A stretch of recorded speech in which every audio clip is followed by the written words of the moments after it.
I think perfect. I think we're waiting on a few other people. I know Chris is looking for childcare. His wife wasn't feeling well, so he's going to join late. And then one other advisor said they'd be late. That was, I'll have to, let me see who that was. I know there was one other advisor that said they'd be late.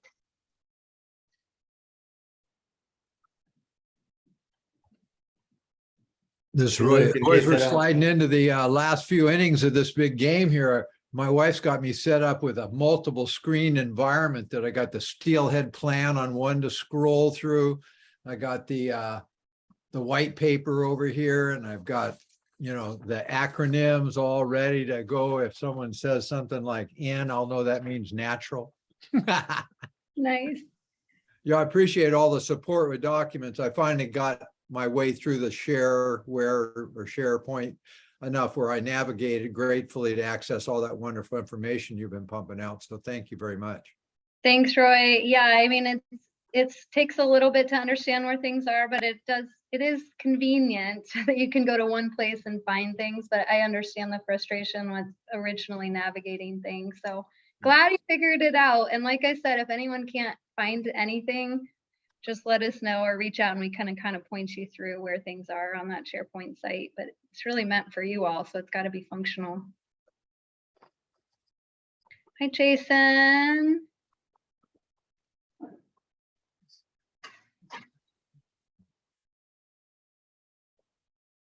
Yeah, isn't it Monday Night Football? We got a Seahawks Broncos game tonight. Is that what you were saying, Roy? See, and I'm from Colorado, so I was like, this would be a big game. I'm not a football person, but if you all look away and start cheering or crying, well, no, it's not about this. It's about the game going on. So appreciate you putting your time in when there's something else big going on.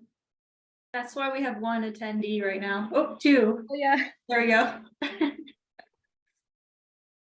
Well, part of my regime of working here on the peninsula for decades is to help morph the sensitivities of society to embracing nature and the wonder of all that and the mysteries of the mechanics of it, rather than wondering who's going to be quarterback for $500 million, you know, and trying to pay for $20 for a burger and a beer and parking and all that. You know, you'd think that we could woo enough people away from mainstream media and experiences into, you know, reveling in nature and looking forward to eDNA reports and, you know, trib surveys and stuff like that. Well, Roy, when you figure out how to do that, you let us know, because we're all working on the same thing. Well, you're doing good. It's helping people. Information's the best tool. Well, and you've got a group of those folks on the phone right now that already are on your side of things. So that's a good thing. All right, well, we'll go ahead and get started. You can see Roy added a few items to our agenda today. And like I said, for those that weren't on the call, if you have additional topics you want to add, you can speak now. We'll start, maybe Olivia, if you bring up the agenda. Olivia and I are actually in the same room today, which is nice. We're in our Seattle office. I'll just walk through it and then I'll give you all a chance. We sent it about 2 weeks ago and you had a chance to review it via email. But again, if you have any additional items you've thought of, you want to talk about, we can add them and make sure to cover them in the meeting tonight. So really, we're going to talk a little bit about an update on information related to test fisheries, co-manager communication, and public input. Those were 3 items you all wanted to discuss today and hear an update about. We'll also continue our discussion on the hatchery topic. We got through most of James's presentation, but we didn't get through all of it. So I wanted to just make sure we had a chance to wrap up our discussion.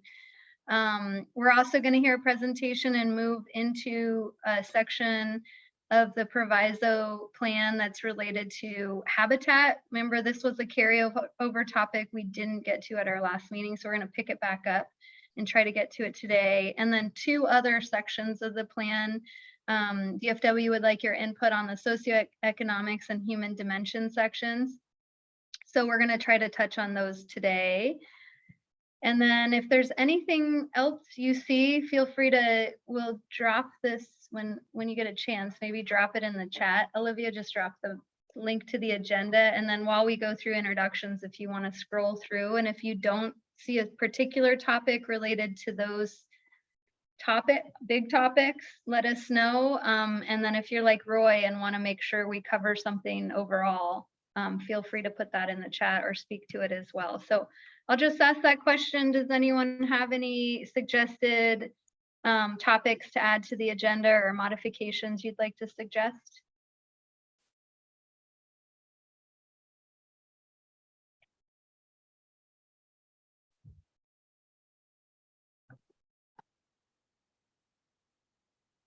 Okay, well, like I said, if you are interested in, as we go along, if you think of something you want to make sure we talk about today or at the meeting in November, just let us know.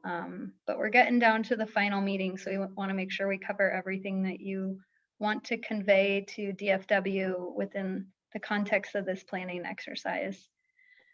So let's just walk through introductions. Let's just, Olivia, if you just want to mention who we have on the phone from the advisory group, and we'll see who we have missing at this point. Can everybody hear me okay?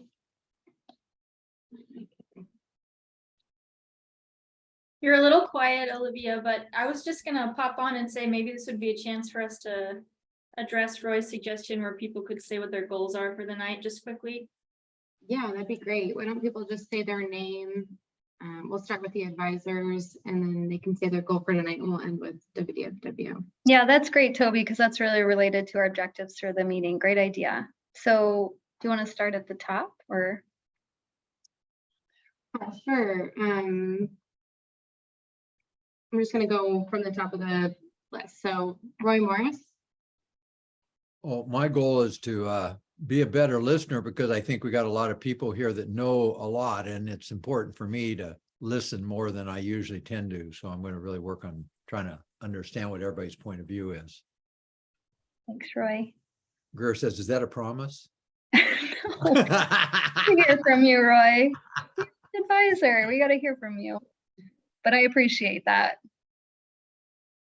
And next we'll move on to Bob Kratzer. Yeah, Bob Kratzer, Anglers Guide Service, Washington State Guides Association. I'm here as an advisor, so I'm listening to what the state has to offer, what their plan is, and then to try to give them as much positive feedback as I can. Bravo. Great, thanks, Bob. And then we'll go to Jeff McMichael. Jeff McMichael, Main Stem Fish Research, just trying to stay engaged and help where I can to develop the implementation plan for this to hopefully eventually help wild steelhead. Great, thanks. Thank you. And then Caleb Hitzfield. We have Caleb here. Not sure. I've not seen him on yet. Okay, and I think Chris Ringley is running Late. late. We'll move on to Jason Rolfe. Hi, Jason Rolfe. I don't know about a goal. Aside from what other people have said, maybe just trying to stay positive about the prospects for wild steelhead in Washington State and on the coast. So that'll be my goal. The good goal. And Jessica Helsley. Evening, Jessica Helsley, Wild Salmon Center. Yeah, similar to what everybody else said, goal is to try to turn around the trajectory of steelhead in Washington State. Thank you, Jessica. And Jonathan Stump. Yep. Hey, Jonathan Stump here with John Unlimited. My goal for tonight is to hear more about the outstanding sections that we have to discuss, but also get a clear understanding of what remains to be completed between now and when this proviso is delivered on December 1, and kind of what the check-in points and review process will be in these final few months. That's a good one. We'll try to get to that at the end for sure, Jonathan, too, if we don't touch on it for the specific sections. Good point. I think the remaining advisors are not here yet. We have lead guys, Luke Probasco. He's here. Oh, we do have I'm Luke. here. Luke and Mara. Mara's here. Yeah. Oh, you are? Okay, sorry, I'll just look at your faces instead of for me. Luke, you want to? Oh, sure. Yeah, Luke Probasco, and looking forward to being an advocate for wild fish. Great. Any specific goals for tonight, Luke, or topics you want to make sure to cover or input you want to make sure comes across?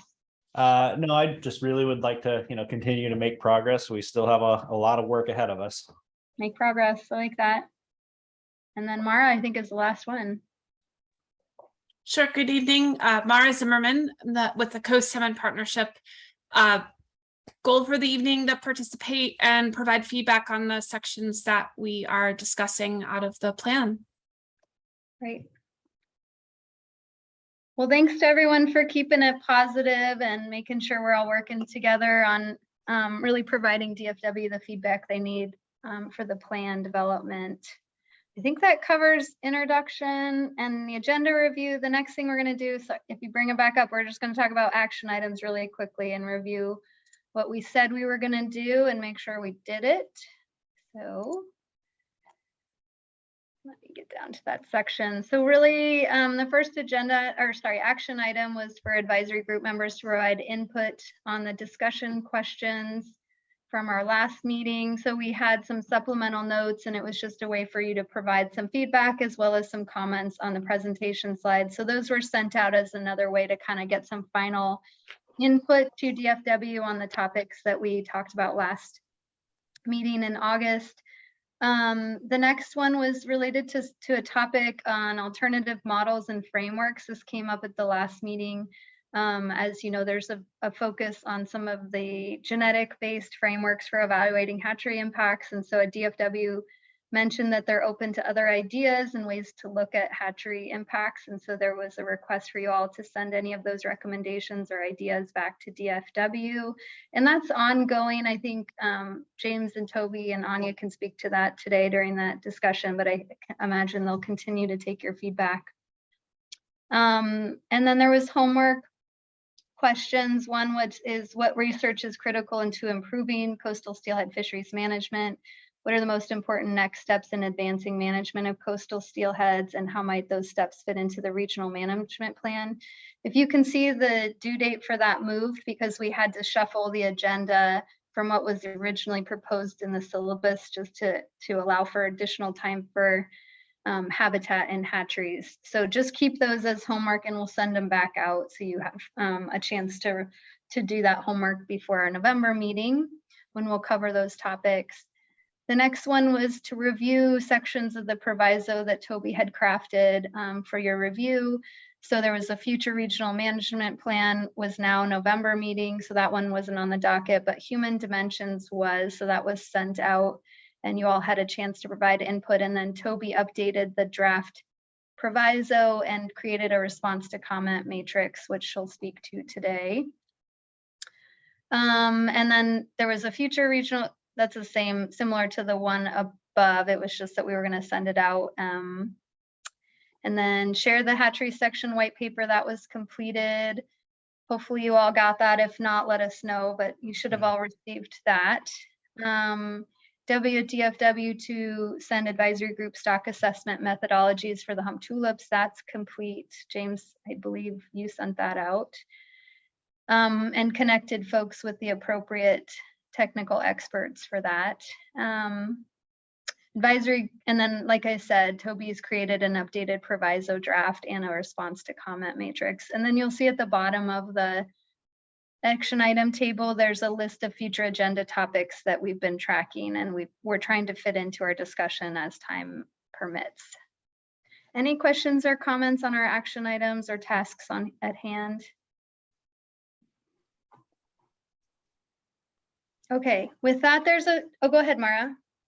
Yeah, it's probably just me, but I do not remember anything about stock assessment in the Hump Tulips River. Is that on the box site? Where would I be able to access that?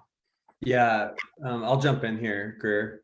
Yeah, there was details around this one. I probably misrepresented it, how that was happening.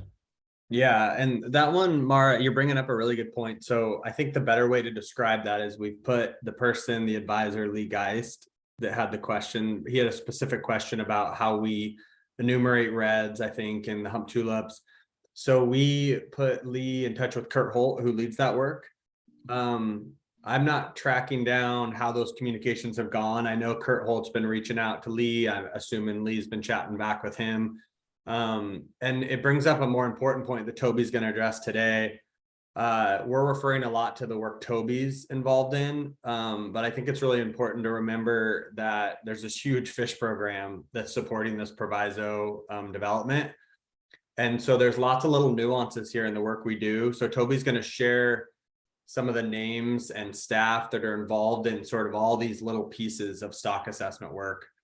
So if folks want to know specifically about hump tulip stock assessment, you know, we could schedule some time offline, but I don't think it fits within the scope of what we're doing here. Does that sound right, Mara? Yeah, that I just thought I had missed something that was sent out. So we're all good. Thanks. Yeah, and I'd also welcome an update from Lee, or if there's still some outstanding things there he wants to chat about on that topic. So hopefully he got what he needed though. Thanks, James. And if anyone else wants that information, I'm sure James can connect you with that person as well. Or it sounds like there'll be a whole list of people you can track down and engage in any questions. I think that's a great idea. Any other questions? And sorry for that. We probably misrepresented the action item and how it played out actually. So thanks for pointing that out. The next thing we're going to do, there was 3 things that came up last time that you wanted an update on, and there was some discussion around, you know, whether to take time on the agenda and how much time versus just do an update. So DFW looked at a few items and is just going to provide some updates on them. And then if you have any questions or comments, we can jot that down. But we really wanted to reserve the bulk of today's meeting to get through a lot of material. So we're just treating these as updates at this point. But I'm just going to turn it over to Toby, who's going to cover an update on test fisheries, which has also come up via email, answer some questions that came up via email. Co-manager communications that came up last time. I think it's important for you all to understand how DFW is engaging with the co-managers, and then public input. We'll quickly just touch on that from our end and update you all on any input we've received via the public comment portal that DFW manages. So go ahead, Toby. Okay, sounds good. I think we could stop sharing the agenda and I can take over and put the PowerPoint up. Perfect. Okay.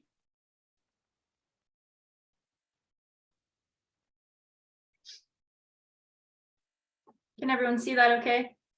Yep. Thank All you. right. All right, so this mimics what you have on the agenda there, Greer. So we went through the purpose and agenda action items.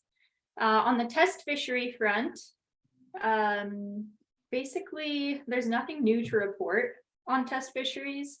I know we've talked about test fisheries in a couple of the previous meetings, and we've had some really useful feedback from the advisors on the test fisheries, and we've been having ongoing conversations internally at WDFW about this idea. It's very much still under development at this point. And really, it's a very small portion of the coastal steelhead proviso implementation plan. So we want to focus on other subjects tonight, but want everyone to know that this is something that we're still working on. We had some requests for documents pertaining to specific test fisheries, and don't have anything to share on that front yet. And we'll continue to communicate one-on-one if there are folks that are looking for specific materials. As far as the co-manager communications, we have been in communication with co-managers on a regular basis. Recently, we've had a few meetings with co-managers specifically to talk about this CS PIP and the process. And we have meetings scheduled, specifically talking about this plan with a couple of co-managers that we haven't talked to yet, specifically just about this plan, although of course we are always in communication with our co-managers more generally. And so we want to make sure that everyone is on the same page. This plan, of course, is focused on the state recreational fishery and not the tribal fisheries. But as we move forward with coastal steelhead management and implementation of this plan, we will be working with the co-managers more, especially as we start to develop regional management plans and maybe potentially start talking more about specific conservation goals and doing management strategy evaluations. All of those actions will be undertaken in full collaboration with our co-managers. So right now we're just making sure everyone's on the same page. Moving forward, we're going to be working with the co-managers more closely as we implement this plan and work towards the future. On public input, we didn't receive any comments in the comment portal since the last meeting.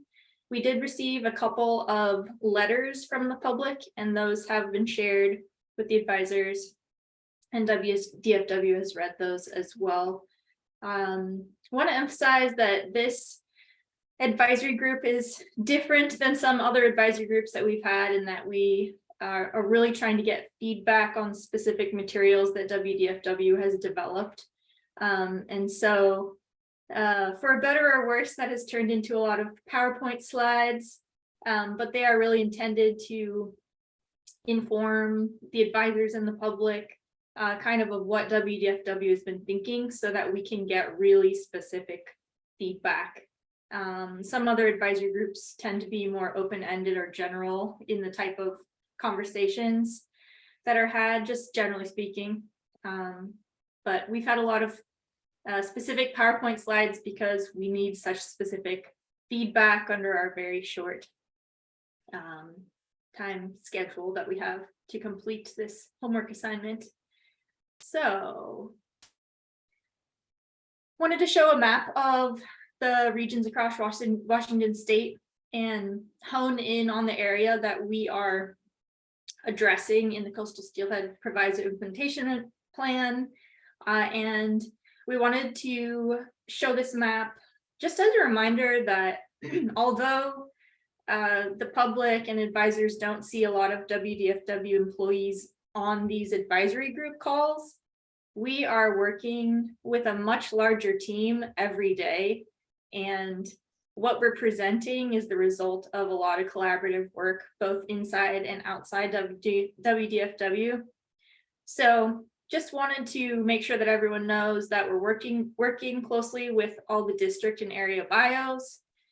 District 16, it's Jenny Whitney. 17 North is Mike Scharf. He is the district bio, and of course the area bios are instrumental to the type of data that we have in the development plan as well. And then District 17 South, Jody Pope, and of course Amy Edwards, you've met a few times, who is our stock assessment bio, and she does work all across Region 6. So all those district and area bios are involved and have helped us out a lot with this work. We've also collaborated with Science Division, Habitat Division, and been in communications with our co-managers, the park and NOAA as well.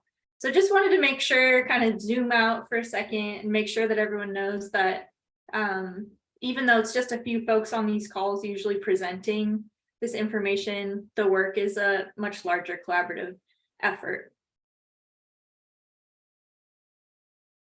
All right, so probably everyone's tired of this slide by now, but these are the 5 subject areas that are covered in the Coastal Steelhead Proviso Implementation Plan.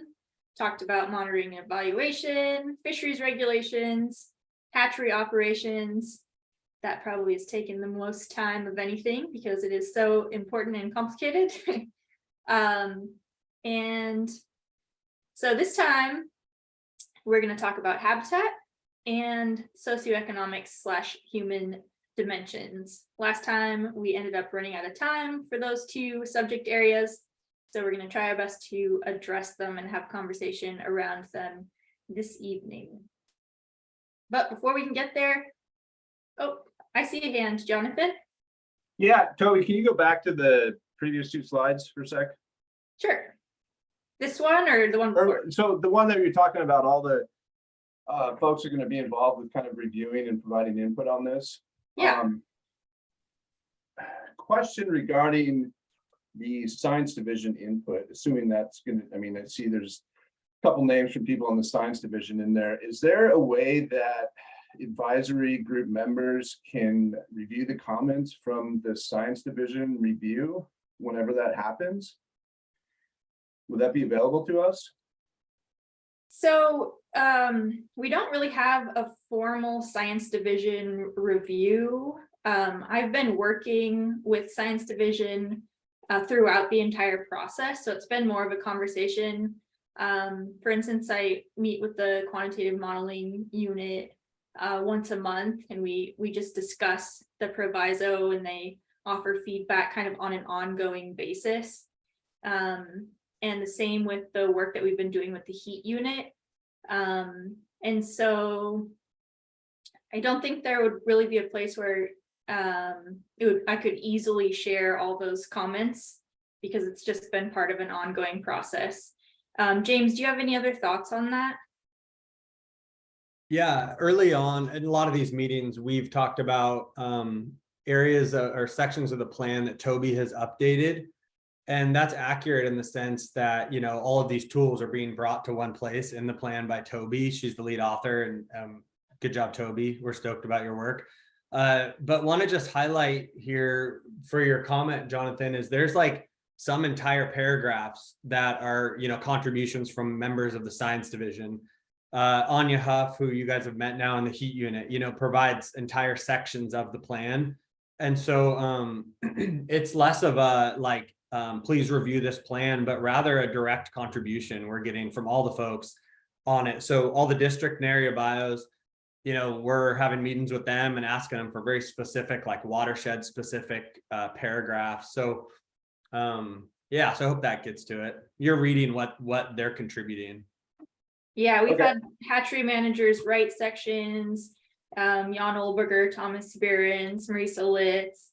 They're all in science division. You know, they've written sections of it or paragraphs here and there, and you know, and so we've been working together on it. So it's not like something I wrote that they're going to review. It's really been a collaborative effort. And apologies if that hasn't been clear, but wanted to make sure that from here on out that everyone understood that we have a lot of authors on this, and we're in communication throughout the entire process with our larger group of contributors. Thanks, Toby. Yeah, that, I mean, that helps a little bit, I guess.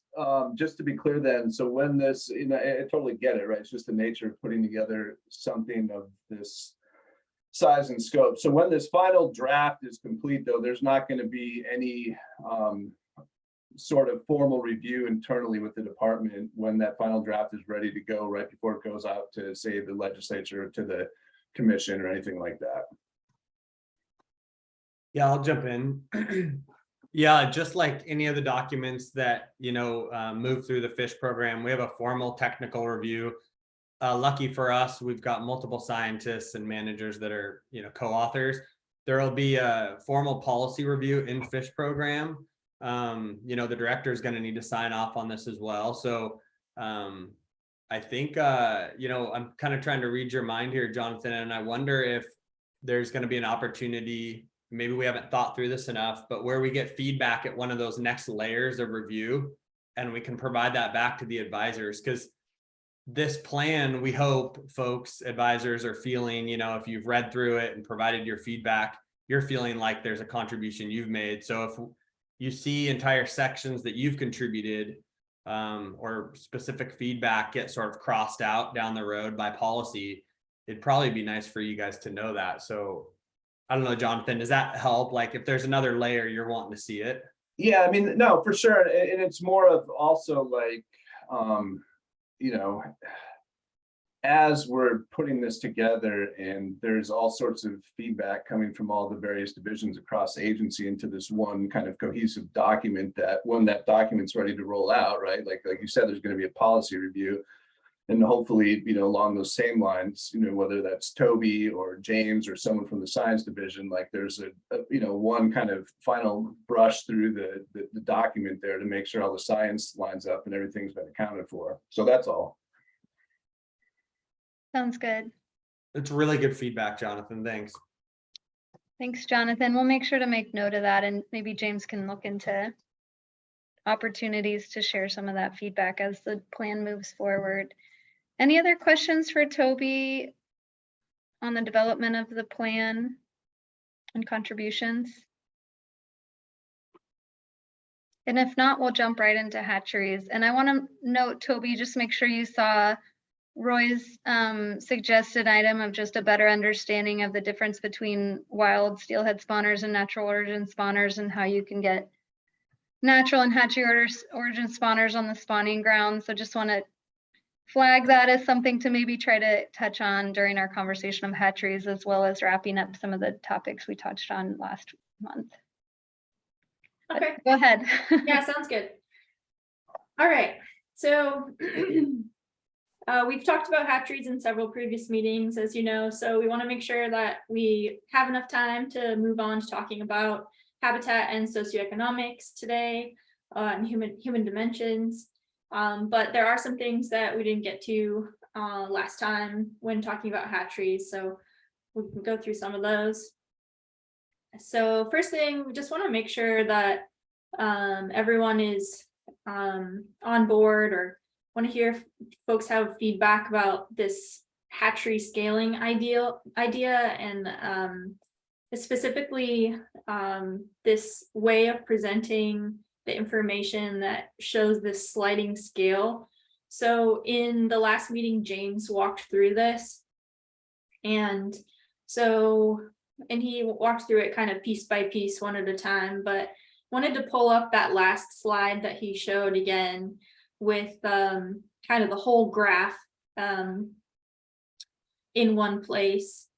And so on the x-axis here, we have wild escapement, and on the y-axis, we have the maximum potential release of hatchery smolts for a PHOS of 30% and 0.7 PNI. And so the different colored lines are the potential releases that we could have at different levels of wild steelhead escapement. So see the lowest line there is 15% trapping efficiency. So if we have really low trapping efficiency, then we can't release as many fish and stay within our genetic thresholds. And then as we increase to 50 or 80% trapping efficiency, we can release more fish. Also, you can see that as wild escapement increases, then there's the potential to release more hatchery fish as well, while remaining within those thresholds for genetic impacts. So this modeling work is just thinking about genetic impacts. It's just focused on PHOS and PNI. Of course, there are a lot of other considerations that don't go into the modeling, but this figure here allows us to think about different ways that we can scale our releases and also alter hatchery operations to meet the pre-existing goals in the statewide steelhead management plan. So that 30% PHOS and 0.7 PNI, those are the management goals that were written into the statewide steelhead management plan. And we have on here also that the recent 5-year average of wild escapement on the Skookumchuck and Newaukum is 886. So just as a reference point, kind of where we've been at. So I just wanted to pause here and see if anyone had questions about this or wants to talk through this. The idea here is that we'll have one of these figures for every single major river system. So sort of the nuances of each river system will be accounted for. So one of these figures will be in each of the river specific plans. Yeah, Jason. So if I'm understanding this correctly, so the current release is 105,000 fish. That is essentially like, that's essentially way above what would be sort of recommended, sort of under this sort of scaling program. Is that correct? That's right.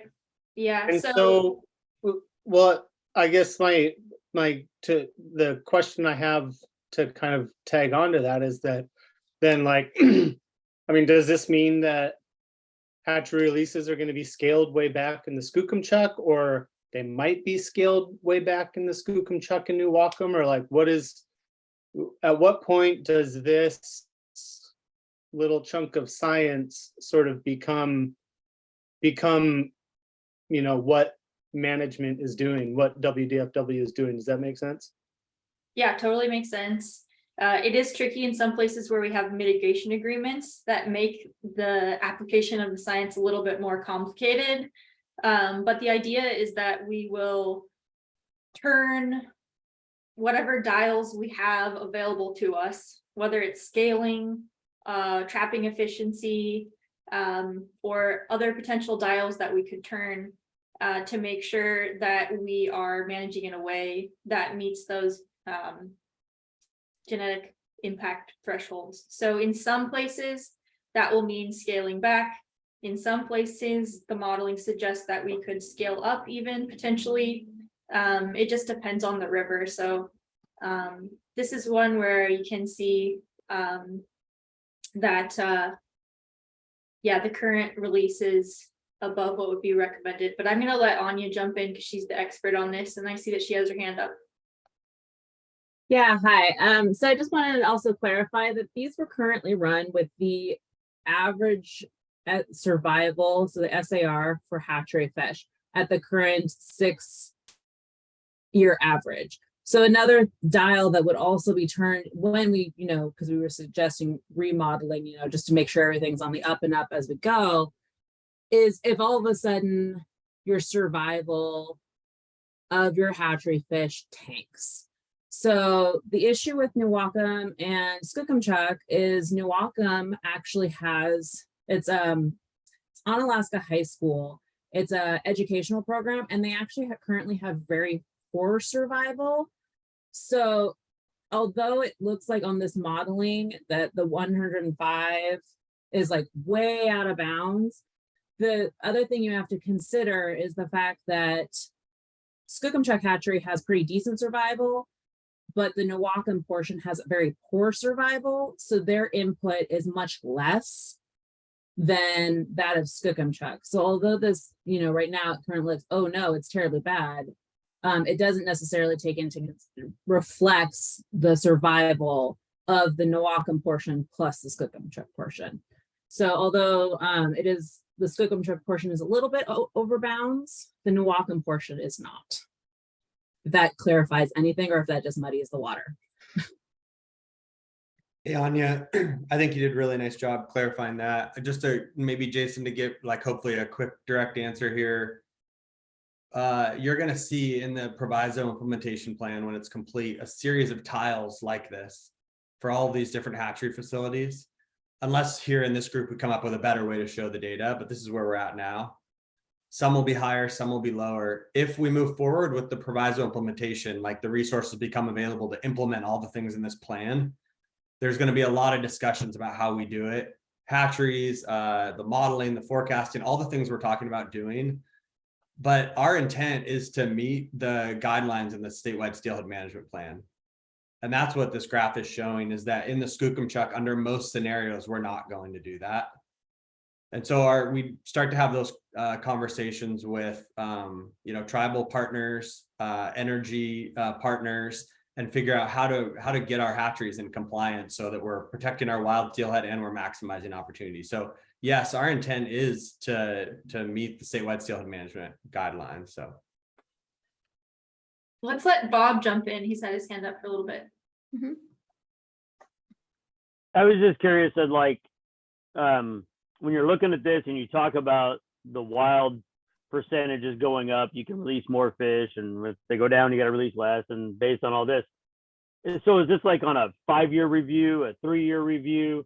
I mean, you obviously couldn't do this every year. You couldn't just say, well, this year we're going to release this many, this year we're going to release this many. I mean, so what's your plans for reviewing on how you're doing this?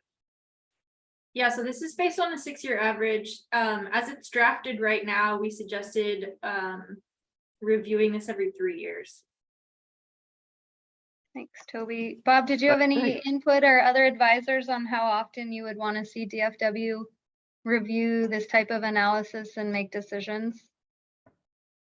No, I think that's an adequate number. I mean, it's like I said, it'd be impossible to do it year after year, but I think 3 years is a good time frame.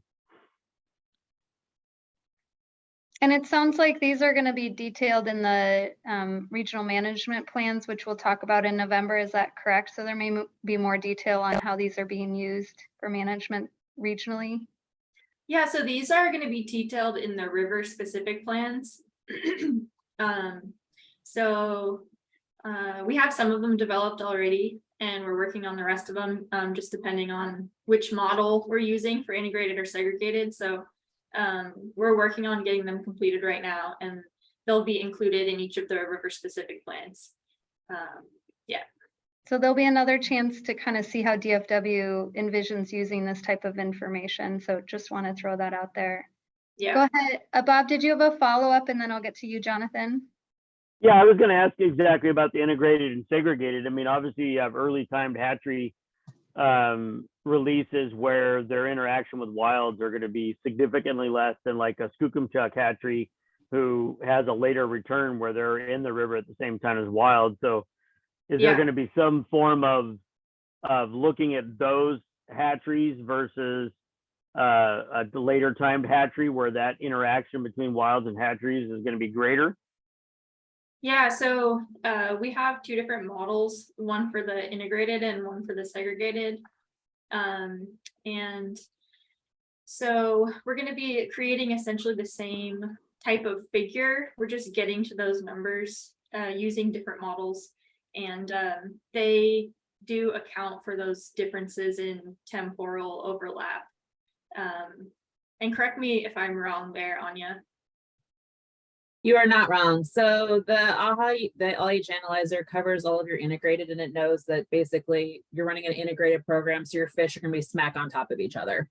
The DGM basically looks at, okay, here's all these red count data from across, 20 years, where, where's your general bell curve of your wilds and your hatchery, and how much temporal overlap do you have, and then it'll look at, okay, you have this much temporal overlap, this is your potential gene flow. So it does take all those into account, yes. So it sounds like it evaluates risks a little differently. Yeah, it does. hey, Greer, can I add one more thing there? Mm-hmm. Yeah, Bob's bringing up a really good point, and it's folks are going to feel like some of this is left off of the proviso implementation plan. This idea that, maybe we don't want an integrated hatchery here as anglers. Maybe we'd rather have a segregated hatchery, and that should be modeled. And so what we're doing right now is we're sort of, the housekeeping work is here. What we're showing is how do we get our hatcheries, in compliance with the statewide steelhead management plan. And when that work's done, there may be a discussion, and Bob and I have talked about this with the public, that's saying, how do we make the most out of these facilities with the best available science and these wild steelhead numbers we're looking at. So it's kind of like the second chapter. If places like Skookumchuck were to turn to a segregated hatchery, would we get more bang for our buck out of that? And that's a conversation we hope to have, kind of chapter 2. James. Okay, go ahead, Jonathan. Yeah, Toby, you mentioned that with this hatchery scaling work that there might be some issues with the mitigation agreements. Are those specifically for, I guess, the Winucci and the Satsip and the Skookumchuck? And I guess how, what do those mitigation agreements look like? And is it possible that you guys could share those with us and save us the time and pulling those off the FERC docket? Yeah, so the conversations will likely be more complex in places where there are mitigation agreements in place. James, I'm wondering if you could speak to the specific mitigation agreements, because I don't know all the details. Well, and that may be something we share after the meeting, just to Yeah. time, if that's okay, James, and if you want to speak to what you could share. The easy Yeah. way to say it, I think Jonathan has it kind of pinned perfectly, is that the conversations are going to be complex once the proviso is implemented. In some places, it may be really easy where maybe we increase releases because it looks like, you know, we have room to do that. In places where we think releases need to be scaled back or hatcheries need to be reconstructed to provide better trapping efficiency, these are pretty big discussions. And so how we get there is one, we don't have all the answers to that yet. So this is really just the analysis of where do we think we're meeting requirements and where are we not. But Jonathan, I think you named a few of the mitigation agreements that would be challenging, but there's probably more.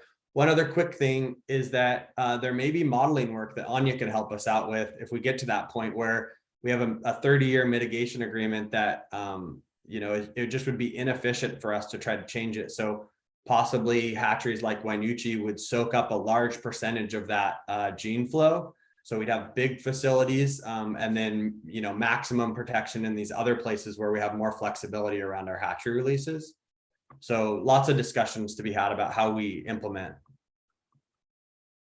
Okay, no, thanks. I mean, like I said, it'd be good to be able to take a look at some of those mitigation agreements if you guys have those handy. I know they can be pretty complex, but a lot of times those are drafted during the relicensing process with, you know, wiggle room in there for new science, new and emerging science. So I think it'd be helpful to take a look at those.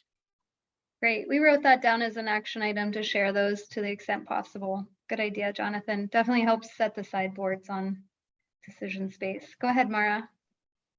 Yeah, thanks. I think I understand the approach here, and the graph is very helpful in sort of describing the direction you're going. My comment is actually maybe just like something that more belongs in a parking lot for future thought. But my concern about because it has more to do with how the statewide steelhead management plan has laid out this hatchery production approach, which is really focused around when wild steelhead populations our numbers are low, and when we're trying to sort of create fishing opportunities with hatcheries. Where's the off ramp? This just shows hatchery production increasing as wild escapement is also increasing. And is that really the sort of long-term plan and thinking for these populations? Is it cost effective if wild steelhead escapement really starts to increase to higher numbers? Is it possible to saturate the system ecologically? I guess maybe I'm offering this as I can't just look at this and not make the comment. So I do understand that it's beyond the scope of what we're talking about this evening. So thanks for bearing with me on that one. Thanks, Mara. And that sounds similar to a comment from the last meeting of creating something in the plan that allows for an off-ramp decision type process for hatchery programs. I think that's the suggestion you're making of adding that in or building it into the plan. Yeah, so that's a really good idea, or I'm glad you brought that up, Mara. And I'm thinking that maybe that could be something that we could add to our future goals, like a bullet point that we could put into the regional management plan development, that we want to determine kind of what that off ramp would be, or what that maximum level would be for each system. So I think we can just explicitly state that as a goal, kind of for the next stage when we get to regional management plans. And at least that will put it out there that that's our intention, even if we don't have the, you know, time or ability to create those goals right now. But definitely very good thought. So I appreciate that. And we'll make a note of that to include that in regional management plan section. Cool. Great. Does anyone have other questions or comments? I think you can keep going, Toby. All right, I will just boogie on here. All right, so there's a lot of text on this page, I realize. And that's because I wanted to just throw on here that there are additional considerations that have been written into the text of the CSPIP at this point. And we really would like the advisors to think about other additional considerations to include here. So really like specific bullet points that you'd like to see added to the document in terms of things we should consider for hatcheries. So that could be considerations in terms of the modeling work, or how to address other ecological impacts, in terms of the process of how we make these decisions. This is kind of a place where we can include more of that feedback. So if anyone has specific bullets that they'd like to add, we can talk about them now a little bit, or you can stick them in the next draft that we send out. But just a few of them that we have in there so far. Some of these are recommendations that we received from the heat unit. So the first one there says discontinue outplanting for segregated programs without trapping facilities, right, to reduce our impacts and not have as many hatchery spawners on the spawning grounds. Consider mandatory retention of hatchery fish, especially during years of low natural origin return. So that might be one that we'd like to discuss, that mandatory retention idea. I know. And just raise your hand, by the way, if you want to provide Toby some feedback as she describes these one by one. Yeah, go ahead, Toby. Sorry to interrupt. Yeah, I'm just reading through them, but if anyone wants to jump in, and there's Jason. Go ahead.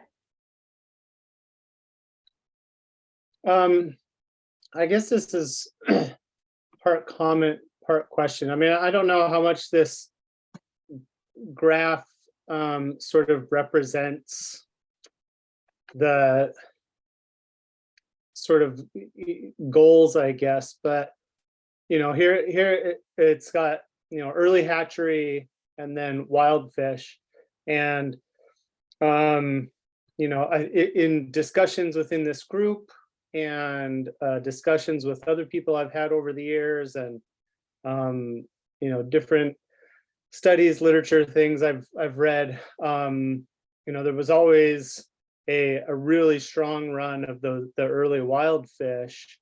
And it seems sometimes when we're talking about steelhead in Washington and talking about steelhead on the coast, it seems almost as if like that early run, that early wild run has just been kind of thrown under the bus in favor of having hatchery programs, if that makes sense. And so I guess I'm just wondering if that consideration for learning more, understanding more about that early wild run, and whether whether there's more that could be done to help that. I mean, that sort of temporal distribution and diversity of the fish. I guess that would be sort of the additional consideration I would want to see, is something that sort of recognizes that and goes in a direction toward understanding that better, and maybe making some changes in that direction, if that makes sense. So Yeah, that totally makes sense, and that's something that we've been thinking a lot about. So I think that would be a really good bullet point to add in this section. The reason we had that graph on there is because in thinking about how we want to design our hatchery targeted fisheries, we want to think about considerations in terms of the spatial and temporal overlap of wild and hatchery fish, but we want to make sure that we're managing in a way that's not disproportionately impacting one part of that temporal diversity, right? Which historically has been that early run time. And we've seen, right, literature that suggested that run timing is a lot narrower than it used to be, perhaps. So I think that's a really good one. Yeah, let's include that. Yeah, Mara? Oh, you're on mute. Yeah, sorry. One additional thing I don't see here, which I did see in the hatchery white paper, is the voluntary, ensuring that the practice of voluntary outmigration of the smolts from the hatchery ponds. My concern is residualization and competition with our naturally produced Oncorhynchus micus or steelhead in the rivers, making sure that we minimize those ecological interactions. Those fish, hatchery fish, aren't contributing to the fisheries, that they're only likely to have negative interactions with the natural or wild fish, and I don't see that bullet here, and I think it's super important to continue to highlight that as a practice. Okay, yeah, for sure. And I don't have all of the points here. But We'll yeah, make sure that's in there. we'll make sure it gets in there. But thanks for pointing it out, Mara. Yeah, Amy. We have it in the summary, just to Yeah. we'll keep a running list, so Toby will have it and cross-check what's in there as we go. Go ahead, Amy. Yeah, thanks. I appreciate it. Mhm. I just want to add a quick clarification for Mara to not follow up. Are you thinking about voluntary egress out of hatchery systems, or does that also include, are you thinking about where we do steelhead plants? So areas where we take smolts and then plant them into the system at various locations. So I have two concerns, but they're both related to the release of non-smolting juveniles into the rivers. And so the one concern, which is just sort of as you are releasing fish from a hatchery pond or an outsourced area where they're being reared in ponds, that it's voluntary, and the ones that don't end up getting pushed out into the rivers. The other would be actually releasing hatchery Oncorhynchus micus as par into rivers, which has happened. I think a lot of that has been cut back, but that also would be of high level of concern in my book for having negative interactions with the wild fish. Gotcha. And I guess just another quick clarification. I think quite a few people are familiar with the nasal hatchery, but just another quick comment on this graph is that this is a segregated program. So the graph that's at least on here, if it was an integrated program, might look a little different, to just kind of keep that in mind with what's there. Thanks, Amy. Any other points you want to make sure are included in the plan in considering hatchery management? Go ahead, James. Because we're going to move off of hatcheries after this, I want to make sure Jason's point around, sort of this disproportionate impact to the early run with a hatchery setup like the graph we're looking at. So in that bullet 3, we talk about research on this sort of pro and con versus early and late. Bob made a good point. Bob Kratzer made a good point about this idea that, maybe we could shift some early, some of the late integrated stocks to an early release to reduce the impact, sort of that overlap on the spawning grounds, reduce that gene flow. And there's kind of a con to that approach, right? And that's the one Jason talked about. So if anybody has thoughts on that, I just want to make sure we had a chance to hear them, sort of the pros of early versus late, because we hope that kind of second chapter where we continue that research on this topic, we can start sort of nailing down, the pros and cons. So Go ahead, Bob. Yeah, I mean, when you start talking about this idea of early stocks versus late stocks, I mean, this is a giant conundrum when we look at trying to manage our steelhead populations.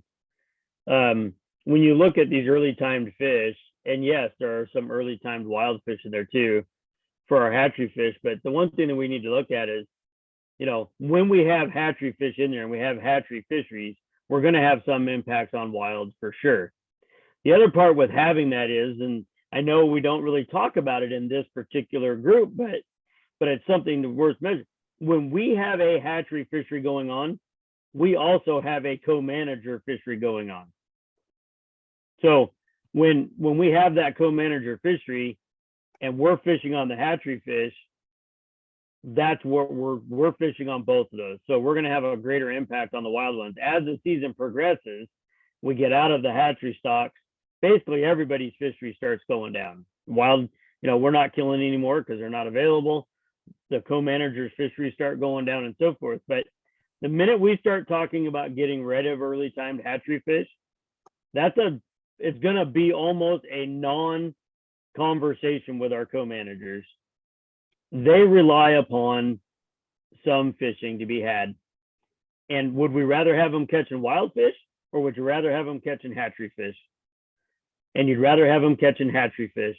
And so having those in there and providing for the co-managers to have a fishery, it's super important. And so when we look at these early timed runs, yes, we're having some impacts on the early wild fish, and it sucks. But it's really hard to get away from that, because if you do, then we're having impacts on the bulk of the wild run that's going to happen later. And so it's kind of like you're kind of on a fence. You can go either direction. It's a really hard thing. And I don't envy James and the crew from department to have to try to manage this and try to create these fisheries. But that's the reality of it, because when this paper is all done and the co-managers have to read it, we start talking about getting rid of those fish, they're going to have problems. So just my thoughts. Thanks, Bob. Are there specific areas where folks are interested in looking more closely at early run wild fish, or are there specific techniques or recommendations to DFW on this early run if we were to continue that? Go ahead, Luke. Yeah, I was just, maybe I'm missing something here, but taking a look at the date on this graph, and is 1963 really data we should be, that's still relevant, that we should be making opinions based off of? That's wrong. That was a label from the picture I had there before that I didn't delete. So I apologize. That was totally my bad. But let's clarify, because I was sort of hoping someone might bring that up. I gave Toby this graph at the end, kind of at the buzzer, so let's blame this one on me. But the labeling's incorrect. This graph came specifically from the Queets. And so what we're looking at here is early versus late from tribal gillnet catch. So if you looked at the Quileute, or you looked at Forks Creek, other places where we have early time steelhead, you would see a slightly different pattern, but it'd be pretty similar. So this is just sort of a characterization of this early timed hatchery run as an example. But good point, Luke. Thanks, Luke. Well, and moving beyond just the issue of wild steelhead return timing, is there any other considerations in the last 12 or so minutes we have, or 10 minutes that we have, to talk more about hatcheries? Is there anything else you really want to convey to DFW now that you've heard their approach to hatchery management and the tools in the toolbox they have to help control genetic risks? Well, wild steelhead management zones is one that we'd like to talk about for a few minutes. If we have time. But I'll let Jeff go ahead first.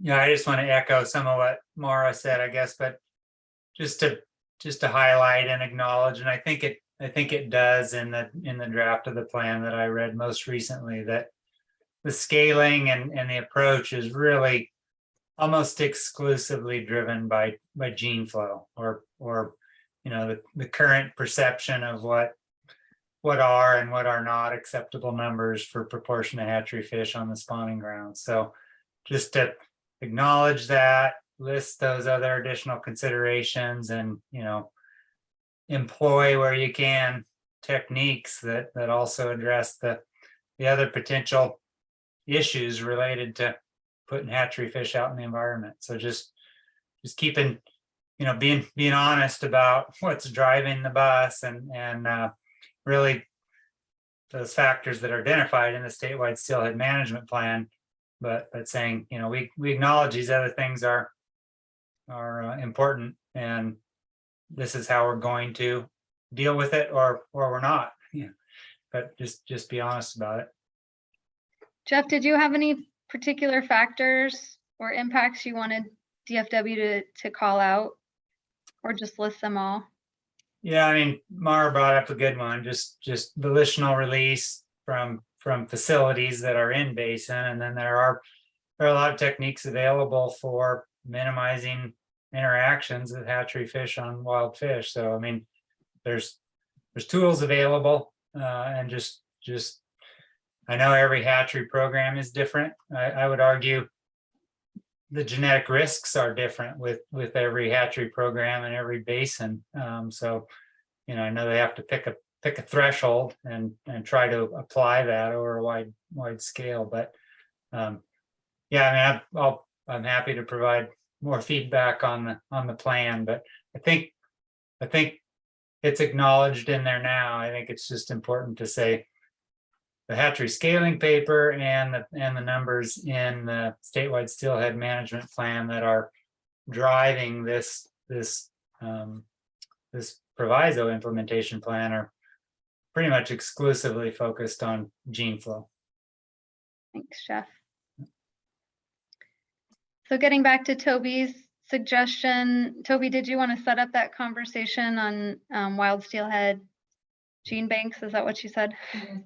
Management Yeah, can zone. do. Thank you. I just wanted to say first to Jeff, if there are any specific recommendations you have there or additional considerations, just feel free to write them right into the draft, and we'll see them there. If you have any ideas about specific language, and we can talk more about that. That's definitely a place where it would be helpful to have input, feedback, etc. So I Toby, actually have some more. At some point, you're gonna have to let us see that nacelle hatchery photo from 1963. So I think now we all want to. Already see been in 2 meetings before, so everyone's seen it. But yes, that's what happens when my boss sends me things at the last minute. Okay, so we want to talk about wild steelhead management zones, and this is something that's addressed in the white paper. So we wanted to make sure to bring it up here a little bit. We've talked about it not in the last meeting, but the meeting before that. So just as a reminder, the statewide steelhead management plan calls for 1 wild steelhead management zone per major population group in each distinct population segment. So lots of acronyms there. And we don't have major population groups designated for the coast. And so for the purposes of this analysis, WDFW assumed that there would be at least 1 major population group per water resource inventory area. So we sort of used water resource inventory area as a proxy for MPG. So we want to identify populations that are sufficiently abundant and self-sustaining. And in these wild steelhead management zones, fisheries are permitted if management objectives are met in those areas. But the designation of these wild steelhead management zones is a larger stakeholder and co-manager process. So we intend to have these conversations with our co-managers about where to site wild steelhead management zones.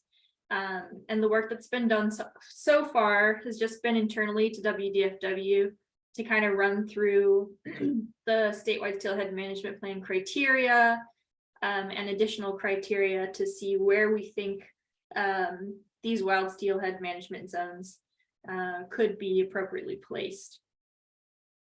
So the criteria is that the populations must be relatively stable with a 6-year average of greater than 300 spawners. The area must not have on-station hatchery production, but we did consider places where there's currently off-station releases. We also considered the relative usefulness of given locations as control streams for research. And we considered the designation of a given location as a wild steelhead management zone for other salmonid species. Okay, so this is a list of places that met these initial WDFW criteria. But as a reminder, it would be a larger co-manager process to actually designate these areas as wild steelhead management zones. But in the Coastal Steelhead Proviso Implementation Plan, you'll see that there are tables where the heat unit has done an analysis looking at basically each stream and whether or not that stream potentially meets the criteria to be a wild steelhead management zone. So I'll just pause there and see if there's any other feedback or conversation folks wanted to have about these wild steelhead management zones. And Toby, is it helpful for folks to provide input on applying these criteria or the criteria themselves or the list of streams? What specific input would you want from the advisory group? So I don't have it here on the slide, but there are some places where there are multiple potential wild steelhead management zones in the same RIA, Water Resource Index area. So just when you read through the draft, maybe you could make comments on ideas about maybe preferences of one stream versus another stream within a given area. That could be helpful. And just other ideas about this process. I saw And Bob's how- hand. No, that sounds good. And it sounds like you're looking for one additional, which is how to discuss these in the plan. So those are some good areas of feedback. So we'll start with you, Bob. So looking at the list of stuff you have here, when you call it a wild steelhead management zone, what would change from that right now? Like if, let's say you pick, all right, Chehalis River, winter, summer steelhead, what change would be instituted to create a wild zone from what it is right now? Or is this just something to put a name on it so that nothing can happen to it in the future, like a hatchery or whatever? I mean, what's going to change? What would change in it now? So that is essentially the idea, setting an area aside, as a wild gene bank. And we wouldn't have hatchery releases there. James, is there anything else that you wanted to talk about? No, I think you did good there. And Bob and others, but I know you specifically, Bob, are familiar with one of these wild gene banks in your neck of the woods on the Soldak. And it was brought up at our last meeting from someone from the public, can you name a hatchery that's been closed that resulted in a wild run that rebounded? And some folks after that called me and said, why didn't you call out the Soldak as an example of a place where we stopped hatchery releases and wild fish rebounded? So I just want to highlight, sort of to reference Toby's work, Soldak is an example of one of these. And so you can imagine what that looks like for hatchery steelhead there, and if that was applied to these other rivers.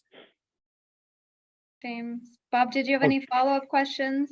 Well, yes. Yeah, so I understand it. I thought the statewide steelhead management plan called for one wild gene bank in each management zone, and the Solduck was picked for that management zone. So you're basically wanting to add just more rivers to the same zone and just create more wild gene banks is what I'm seeing. But then I would also, I guess I got a comment about the Solduck thing. You say you removed a hatchery. What hatchery is that? Is that the broodstock, Snyder Creek broodstock program?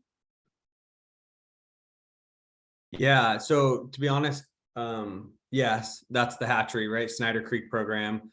But I am interested, like I kind of teed that up there, Bob, because I really want to know what you think about it. And I mean, the short answer to your question is, if you look at a place like North River, there's some steelhead outplants 40,000 steelhead outplants or something. So minor change to that. You look at the Chehalis River broadly, that would be a huge change to the way we produce hatchery fish. So it just depends river by river, and Soul Duck's one example. Yeah. So no, I understand it. And I, there's a couple on there I think would be like, holy smokes, that would be huge change and probably met with massive resistance. There's a couple others that could probably met pretty easily. And I don't see a problem with those, creating those. I guess I would go back to your idea of like the question of where a hatchery steelhead has made change. You're referring to the Soul Duck broodstock program. The Soul Duck broodstock program was absolutely initiated to bolster the early population of wild steelhead in the Soul Duck River. That's what it was there for. We never trapped any of those fish. We raised those fish. We let them spawn up there, and that's there. I guess, I mean, I would say, is there a possible chance that that broodstock program did exactly what was intended to do? And that is help that early time population of wild steelhead there. And it's amazing how the Soul Duck had that, but no other river has, and still has a good early population of wild fish. And so to say you removed a hatchery program from that, and I guess, you know, usually when we talk, whenever I talk to somebody from the state, we always refer to hatchery fish and then we refer to broodstock fish, and we kind of refer to them as one and the same. And I don't know that they're one and the same. It's a different program. I call that a stretch to say that we removed the broodstock program off the Soul Duck and saw an increase in the population of early time fish up there, when that's exactly what that program was intended to do. And from all people that worked on that program, me for one, for 30 years, would say that program was a success. It did exactly what we wanted it to do.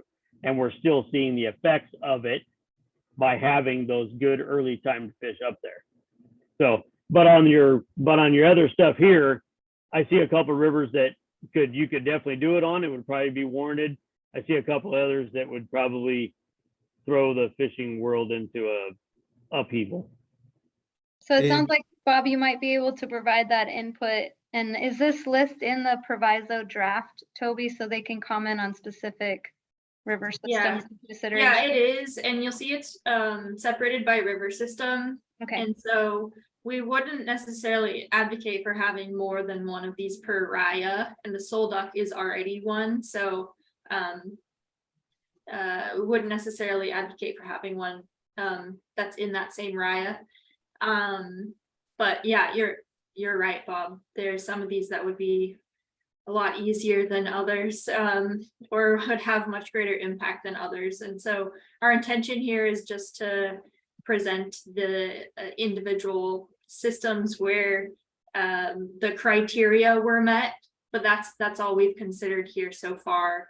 And obviously actually implementing these is a different conversation entirely. So yeah, no, I appreciate that. And like I said, there's a couple there that I think could probably be done pretty easily and probably be warranted to do so, and would put further protection on wild fish, which is what we want. Still providing opportunity for people to go fishing, but help out those populations. And there's a couple on here that would be, like I said, I think relatively simple to do. So thank you. yeah, Hey, thanks, Bob. I just want to say real quick, Bob, I really appreciate you saying your perspective out loud on the Soul Duck hatchery program. So thanks for that. And make sure you captured Toby's description of these management units, because you made a really important point.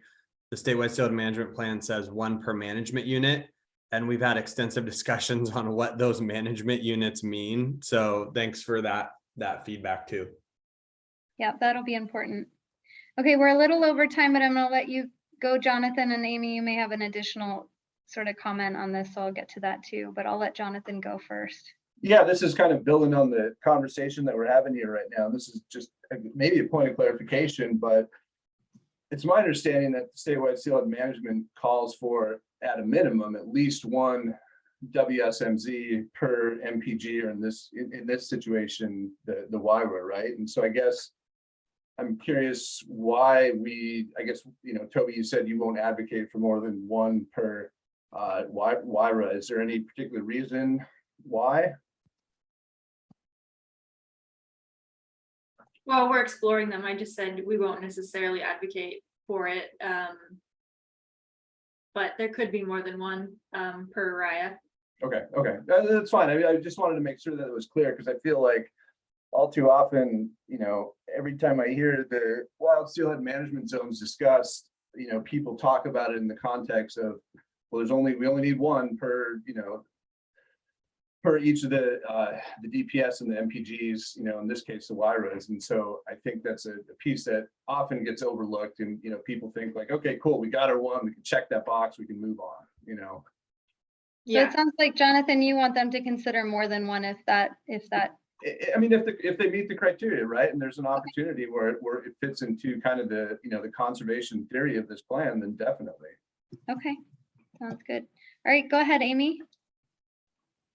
Yeah, I just kind of wanted to actually flag something kind of similar on those lines, and just like, if you're looking at some of these larger systems like North River or the Chehalis, I guess some clarification on whether it would be the entire stream or if it would just be a portion. Like in the case of the Chehalis, it spans 2 Rayas. It's quite a long system, and so just some things there too, where like kind of with the multiple Rayas thing, it's like already double dipping in some of these areas. So Great, thanks, Amy. So we'll send out sort of in the follow-up a specific, to review this part of the plan. And it sounds like Toby maybe differentiating which WIRA each of these is in, and also calling out the sole duck, which may already be one existing within a WIRA. And then, as Amy said, as you review this, if advisors can just provide input on sort of which ones they want to see move forward, or just calling out considerations for DFW to consider.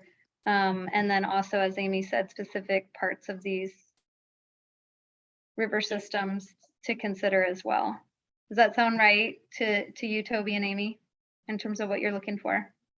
Yeah, that sounds good. And in the document, it says which Raya perfect. Each system is associated with. I just pulled these out quickly just as examples of which ones met the criteria. Okay, perfect. So we're all out of time on hatcheries, but I'm just going to say what we say at every meeting. If you have any more input on hatcheries, I encourage you to reach out to any of the DFW staff, Anya, Amy, Toby, James, and just let that input be heard. I think they seem they're obviously more than willing to listen and engage with you on your ideas. So. And hi, Chris. Chris made it. Welcome. Hope your wife's feeling better and you got some childcare.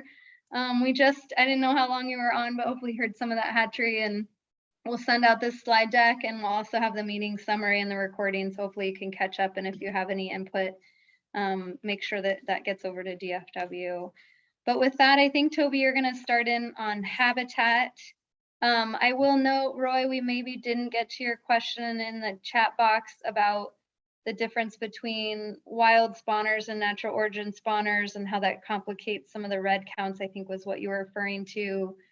I don't know, Toby, if you want to just follow up later, or Roy, if you want to spend a minute and touch on that. I would like to hear what the difference is. It seems like I go down this Bogoshiel and and count reds, and always my wonder is, what's the mixed stock in this?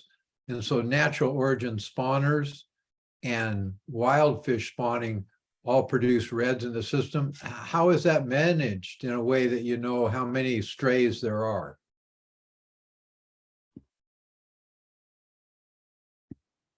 Good question. Sorry, I'm gonna let Amy answer this one. Cross out here. She might have thought we moved on to. Oh, sorry, was there a quick question there? Yes. Roy had a question about when you have wild fish spawning with natural origin or hatchery fish, how, they all create the same looking reds, how you deal with that in your counts. So currently the state utilizes the March 15th cutoff date, which I think I think quite a few people are kind of familiar with this for hatchery versus wild. And then we do allow for judgment calls in the field. So live fish is usually the all determiner. So if you can actually see, say, a fish on that red and you can see an adipose fin or the absence of an adipose fin, that will usually trump any sort of cutoff date if the surveyor specifically can know for sure that yes, this is a hatchery fish, not a wild fish. So that's usually kind of what we depend upon is kind of some management parameters, and then we allow for some in the field observations to also know when we're doing hatchery versus wild. And Toby, how you asked, and I'll get to you, Bob, but Toby, how in the plan do you use the words wild steelhead and natural origin steelhead? And can you define those for the group, or do you use just one or the other? That's something I could probably be more consistent on, of using one or the other. Natural origin as in spawned in the wild, not in the hatchery, and wild we usually determine based on genetics. I believe that's correct. Yeah, I could probably be more consistent about making sure to use wild or natural origin and making sure that those terms are defined. So I appreciate you pointing that out, Roy. Thank you. Thanks, Roy. Go ahead, Bob. I was just going to ask, like, on that particular issue of the March 15th date and counting those, we've had significant change in our hatchery use from when that date was actually created, was March 15th. You know, we just talked about the wild, like the soul duck, where we no longer have a hatchery, yet we're still using March 15th as the date. There's no hatchery fish there. Why would we not be counting reds prior to that? And so you've also had an interchange, like in the Hoe, where they used to plant fish at Willoughby Creek. Now the hatchery is a quarter mile from the ocean. You have less interaction of hatchery fish moving upstream. So that's happened up and down the entire coast.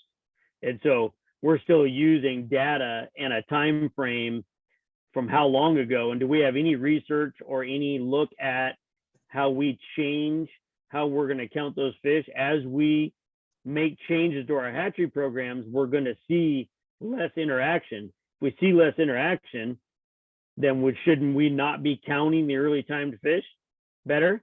Which has been one of my points, particularly with the soul duck, where a lot of us guides, we see a lot of spawned out wild fish way before March 15th, like a lot. And so are we really accounting for those fish?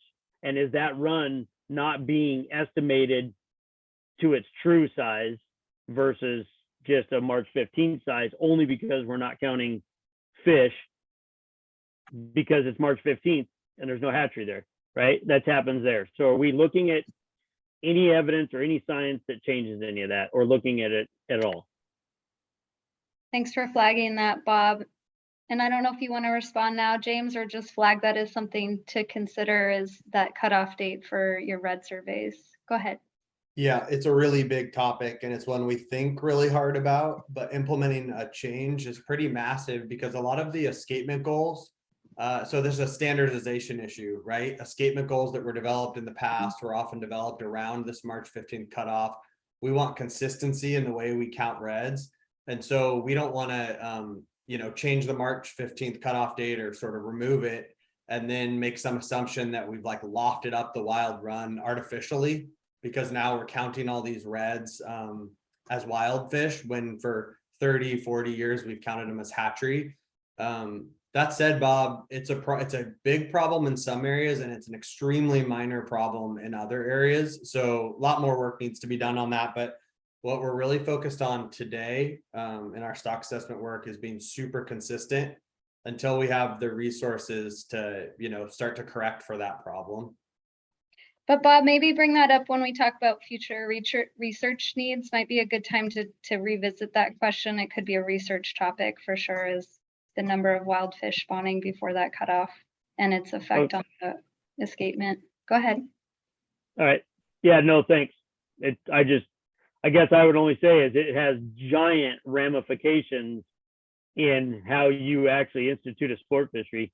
When if there's actually more fish there than we actually are saying are there, and we're closing fisheries because of it, it's a huge ramification for all those folks that are going to fish for it. So for a lot of us, it's a really important part of a piece of the puzzle. Thanks, Bob. I'm just telling Olivia to turn down the heat. I think it's after hours, and so they turn the air conditioning off. Sorry, we're starting to sweat in here. Okay, I think we got a lot of great feedback on hatcheries, and we're a little over, so I'm gonna allow us to shift to habitat and hand it back to you, Toby, to set up that conversation. But like I said, continue to provide input offline. Go ahead, Toby. All right, thanks. Well, I was happy to take a break from the PowerPoint for a minute there and see everyone's faces, so I'll put it back on. Here we go. Okay. So back to this figure again. We've gotten through these 3 subjects. So let's talk about habitat, kind of zooming out, zooming back into habitat here. As we all know, steelhead rely on the availability of healthy, interconnected habitat from the marine environment through estuaries all the way up into freshwater. This group I know is familiar with these ideas, so I'm not going to spend any time going into too much depth about this, but we know that steelhead require this healthy, interconnected habitat, and that there have been human impacts over the years that have limited the quality or availability of the habitat that steelhead need. Timber, dams, agriculture, barriers to fish passage, climate impacts such as deglaciation have all impacted the steelhead in the areas that we're talking about. So at the statewide level, the statewide salmon recovery strategy has laid out strategies for conducting habitat protection and restoration projects. And so the statewide salmon recovery strategy is addressed in the revised Code of Washington 77.85. Which was written in 1999 and has been updated twice since then. And so within the salmon recovery strategy, the state calls for habitat projects to be carried out watershed by watershed and implemented locally under the direction of lead entities. So the lead entity groups are the ones that are prioritizing projects and overseeing habitat projects on our coast. But it's not quite that simple. There are a lot of agencies and entities that are involved in habitat work. And so there are a lot of moving pieces to the puzzle when it comes to habitat restoration. Sorry, my computer wanted me to restart. I won't do that now. Okay. So on the right here, you can see the lead entity areas in the area that we're talking about. So there's a lead entity for the North Pacific coast, and that's pertaining to RIA 20. There's one for the Quinault Indian Nation lead entity, that's RIA 21. The Chehalis Basin lead entity, and that's RIAs 22 and 23. And then the Willapa Bay lead entity, which encompasses almost all of RIA 24, but there's one segment that that lead entity does not oversee. And a lot of text here, but wanted to emphasize that this salmon restoration work does not only help salmon and steelhead, but it also leads to economic development. So these restoration projects can spur economic development in rural communities.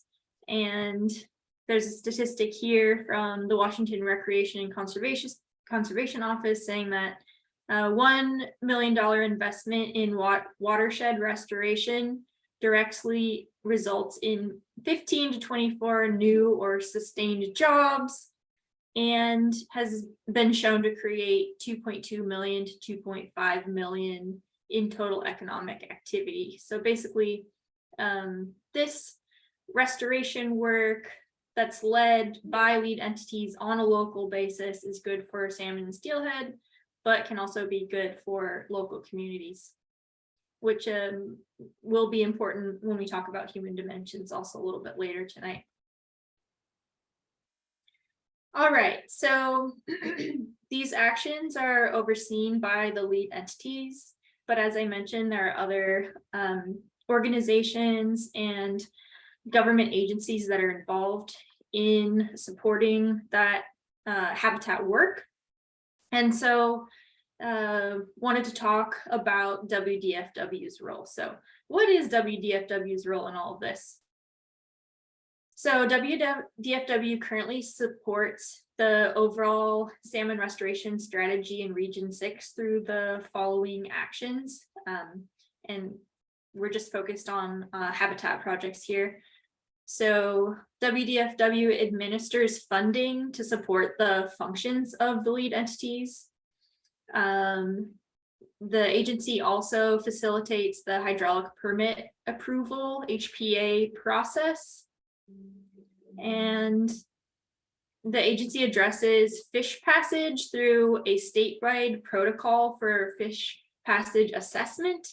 And WDFW also hosts the Fish Barrier Removal Board and has a database about where barriers are located. And currently WDFW is providing oversight of large-scale habitat restoration projects in the aquatic species restoration plan in the Chehalis Basin. So there's a lot of habitat work that's going on in the Chehalis Basin right now, and WDFW is playing an active role in those projects. So a lot of words there. Does anyone have any questions about this so far, about the statewide salmon recovery strategy or WDFW's role? And Mara, do you want to add anything as having firsthand sort of on the ground about your perspective on DFW's role? Well, no, I think you captured it well, Toby. I think there's an among other things, an element of protection that's offered through the HPA process. I actually don't think, number one, I'm questioning that. DFW administers the funding to the RFEGs, the regional fish enhancement groups, but the Recreation Conservation Office administers the funding for the lead entities. So I think that one might need a little bit of a revision here. But the other pieces here are there's a lot of active engagement from the DFW staff in the habitat restoration work that is happening on the coast, and particularly that HPA permitting is a protection mechanism that we have to make sure that we don't get further habitat degradation. Thanks, Mara, and thanks, Toby. So this is a list of the current, roles that DFW has. Any other questions? Go ahead, Chris. Yeah, just was wondering about the potential Chehalis Dam and how that will affect wild steelhead populations in the upper Chehalis, and is anything on the proviso gonna, since the hydraulic permit approval processing falls in WDFW's role? It's a pretty hot button issue with the dam now kind of coming back into play. Yeah, you're right. That is a hot button topic, and WDFW has been doing assessment and analysis pertaining to that dam. It's not directly addressed in this coastal steelhead proviso implementation plan, though, so it's a little bit outside the scope. but certainly it would have a huge impact. So I don't know if there's a way that we could directly address that subject. I'm not sure. Do you have ideas about that? Or Amy, do you want to jump in? Yeah, and I don't know, maybe actually kind of punting back a little bit to Mara, because she has also been involved with some of this, or others on this panel too, but I was just going to kind of say that I think DFW's role in these positions has always been to provide the science, or provide opinions on what impacts would happen if you did this. But when it comes down to if it actually happens, if it does get implemented, and we've already provided quite a bit of detailed work through previous reports on what the impact would be to Steelhead if a dam were to go in. And then we've kind of, I believe we still have those documents stored and passed that along for the NEPA and SEPA process. And of course, handed that over to the Office of the Chehalis Basin. But And so- maybe we just tee it up to the group. Would you like to see DFW include specific, I don't know if it'd be recommendations or specifics about habitat projects like the Chehalis, or leave it more general as Toby's saying they're doing now? Maybe it's a question back to the group about what they'd want to see, and then you could consider that, Toby. Yeah, so I'm thinking maybe we could have more specific information in the river specific plans about individual restoration projects. It's tough because there have been so many of them, and there's such a diversity of protection and restoration projects over the years. So what do you think, Mara? Well, one thing that you could highlight with just a couple sentences, if you're going to kind of go in the habitat, the protection route, is areas where the department has collected data that identify sort of hotspots or key areas for steelhead, of which the upper Chehalis above the proposed dam site is one. And so the data would show that although 4% of the steelhead habitat in the Chehalis Basin is above that dam site, 15% of the steelhead population is spawning in that area, which says this is a very important part of the basin for steelhead spawning and worth protection, or something along those lines. So you could use the data and simply say these are areas that are important to consider the no further degradation of environmental of steelhead habitat based on the data that are available, something like that would just sort of lay out the data that you do have, and the importance of because there isn't that kind of high resolution steelhead data in most areas of the coast, but in the Chehalis there was an effort to go in and identify the importance in that area of the basin.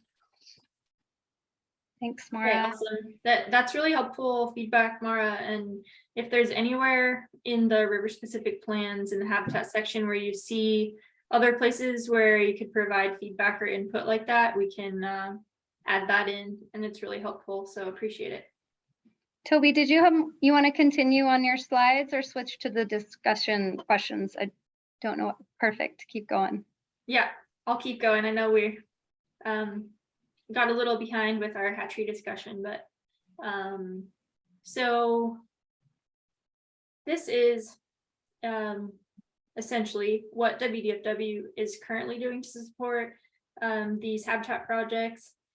And so we thought a lot about how to add some layers to that in this coastal steelhead proviso implementation plan. It is difficult because the role of DFW is specific to these particular areas, and there are so many other agencies and entities that are involved in habitat projects, and they're overseen by the lead entities. So we wanted to try to identify some areas where WDFW can do a little bit more to help. And so the first idea we have here is to make sure that we are sharing steelhead updates, so the status of particular steelhead populations based on the most recent data that we have with the lead entities on a regular basis. And so that would be some kind of brief report that would be shared. Don't know exactly how often that would be at this point, but I want to make sure that we have a mechanism in place that we've agreed to share information with the lead entities when we have new data available, to help that habitat project prioritization process, and just to make sure that we're keeping the lines of communication regarding Steelhead open. And then we also want to make sure that we are internally sharing information between habitat and fish divisions. So we want to make sure that we have a mechanism in place internally to WDFW to make sure that we're talking to each other. So if there are areas where there are barrier removals prioritized, we want to make sure that the fish managers know where those are located, and just make sure that we're communicating well, because sometimes there can be some disconnect between divisions. So we want to try to work on that issue and have more communication internally moving forward.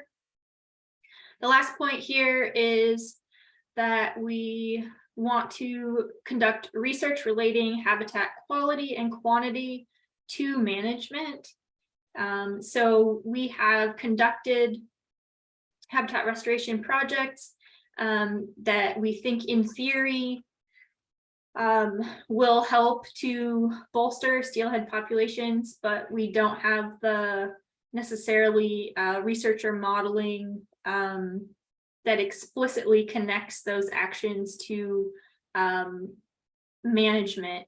And so we want to work towards being able to include habitat variables in our modeling efforts to determine what fisheries regulations might look like based on how many fish will be available. So that's something that we'll talk about more when we get to the critical research section. So next time, but that critical research section is already in the draft. So if you want to read more about that one, you can take a look at the current draft of the proviso implementation plan.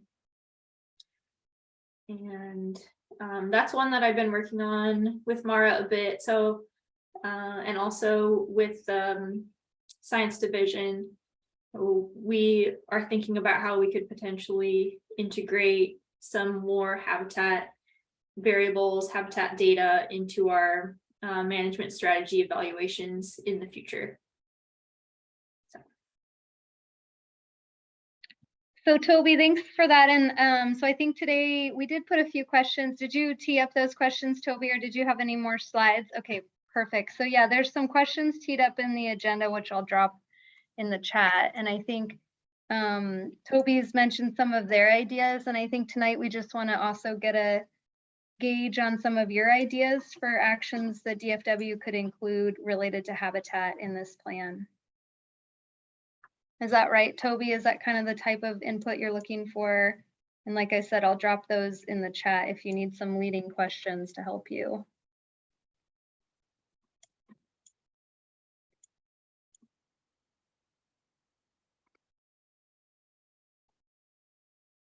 You know, for those that have engaged with DFW, either technical input to habitat projects or HPAs, your input on what's working well or not is helpful. Go ahead, Bob. Yeah, I would think that there ought to be a regular survey of all the rivers and the creeks and so forth. I think that, you know, Amy floating the rivers and stuff like that is doing that, but I think that Fish and Wildlife has to have boots on the ground, floating the rivers, looking at various things, looking at slides, looking at private landowners who are cutting down trees or cutting down and clearing property around their lands and that kind of stuff. I think a lot of that goes unseen unless somebody like us turns them in or says something about it. A lot of times Fish and Wildlife doesn't know there's something there. I know that's on a smaller scale, but at the same time, I think it's important to have boots on the ground out there and looking at, you know, what are private landowners doing, and how is the river changing, and so forth out there to look at that kind of stuff. So just an idea. Thanks, Bob. Good suggestion. Go ahead, Chris. Yeah, I just wanted to provide or have a question for WDFW on the Willapa Bay escapement goal for the entire bay and how that's brought. It looks like it's basically REDS implemented per mile, and like the North River has almost 60 river miles and has a huge escapement goal. But in it, you look at the data, it's like reached that escapement goal one time in like that crazy year back. But since then and I mean, I'm not advocating for like lowering escapement goals everywhere, but the reality of like in the North River, like when you go over it on 101, it's just a big ditch.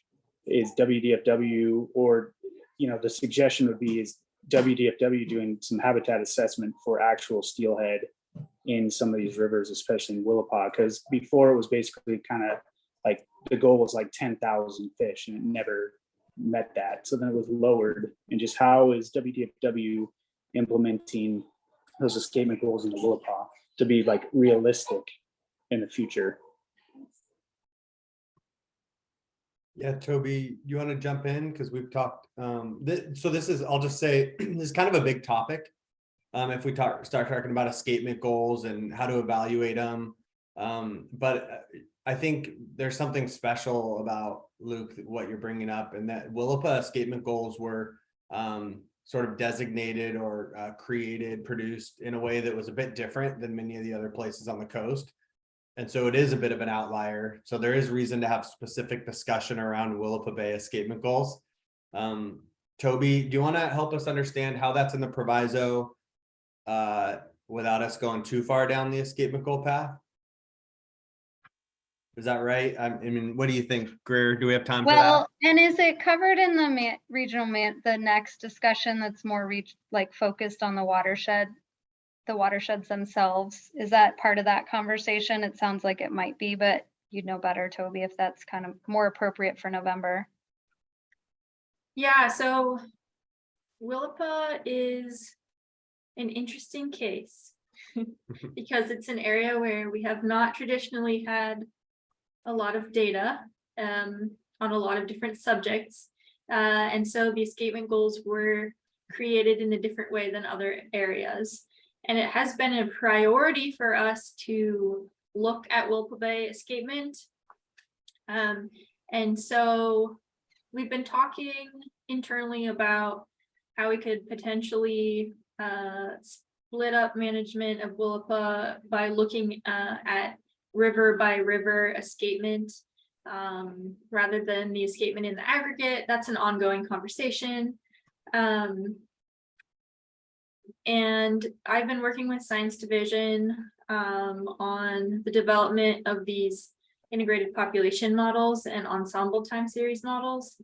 And the assessment of Willapa Bay escapement goals is going to be part of that integrated population model process. And so, long story short, that's something that we've been thinking about a lot. And the conversations are ongoing. So I don't know if that's a great answer for you, but maybe we could talk more about that one one-on-one, and I think Amy can probably contribute as well. Thanks. So Yeah, it's more of sounds a good. future research, or and that's one to, I think was that you, Chris, or Luke? It was Luke. Okay. Luke, that's another one. The homework about future research, I think, is on the docket. So that might be one you sort of tee up during that conversation. And Toby's mentioning they're already looking at it. Go ahead, Amy. I think it was Chris who initially jumped in on that one, Yeah, but yeah. I just wanted to bring up, I think he brought up another kind of bigger point that I think maybe Chris, I heard, but wasn't sure if you were hitting on this. So I wanted to clarify. You had mentioned doing habitat assessments in our watersheds and then potentially relating those to escapement. And just in general habitat assessments of redoing our streams and taking a look at that. So I wasn't sure with Toby if that is in the regional management plan, or if that's something that would fall into the habitat purview, or if kind of, I guess, doing the habitat capacity or reassessing habitat capacity in our basins is included in the proviso somewhere. Yeah, so the modeling work that I'm talking about is more of a life cycle model approach, using stock recruit curves rather than a habitat based approach, which is what has been used to generate escapement goals in a lot of systems in the past. So this would be a different approach to that habitat based approach, in terms of remonitoring or updating monitoring in terms of habitat. That's a larger question. Some of it has been done on the North Coast, but we don't have a comprehensive plan in place to do that at this point, but that's something that maybe we should think more about. So I'm glad you brought it up. James, Is there I don't any, know. is there any input from the advisors on interest in habitat assessments, as Toby mentioned, or James, if you want to weigh in there too? I just to tie a bow around Luke's ideas, we're all nodding our head that Willapa Bay is a special case, but the agency as a whole, I want to say, is not to the place where 4,200 as an escapement goal in Willapa Bay is the wrong number. We don't know that yet. There's a philosophical challenge with updating escapement goals in a place like Willapa where productivity and flow have changed in a major way over the last 40, 50 years. And so likely a new modeling, kind of a new analysis that updates the escapement goal will likely result in a lower escapement goal, whether that's because it's more appropriate or because we've sort of shifted this baseline down to an area that's less productive than it used to be, is something we want to be really careful of. So anyway, I guess I'm saying we're doing a lot of work to try to understand it, but it's a really challenging thing to achieve. So Thanks, James. I'm noticing Roy looks different suddenly. Okay. It's the alternate, the Roy alternate. That's fine. Any other input we have? We're up against our agenda time for a break, but I don't want to cut off the conversation on habitat. Is there any additional input to DFW on other things they could include in the plan related to habitat, ideas for additional actions that could be included there?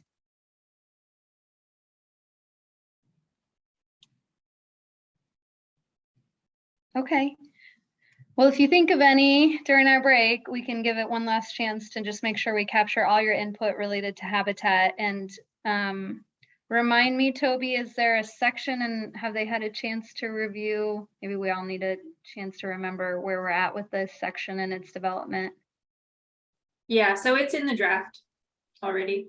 Okay, perfect. So if you haven't had a chance to review it, we can send it out with the summary and definitely get in there and provide your comments and feedback via the document as well as these meetings or any offline communication if you have ideas for Toby or other DFW staff. So let's go ahead and pause, take a 5-minute break, grab some food, check up on the score, and we'll be back here at 7:06 or thereabouts. And we'll see you in a minute.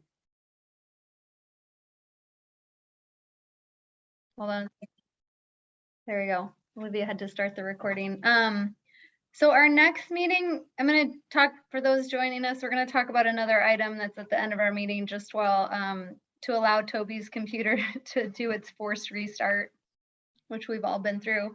So our next meeting's in November. I'm looking at Olivia across from me. If we have a date, we don't have a date. So we're going to send out a doodle as we get closer. I know that's a holiday season, so we'll aim, plus we want to give some buffer around that December deadline. So give some buffer to DFW to hear your feedback and still have a chance to incorporate it. So we'll be aiming for the 1st or 2nd week of November, if not the end of October if we have to, but we'll try to find a date. And we've also been talking with DFW about having an in-person meeting on the coast. We've spent, what, 10 months or 9 months at this point talking on the computer. And I think it'd be great if we could all get in person.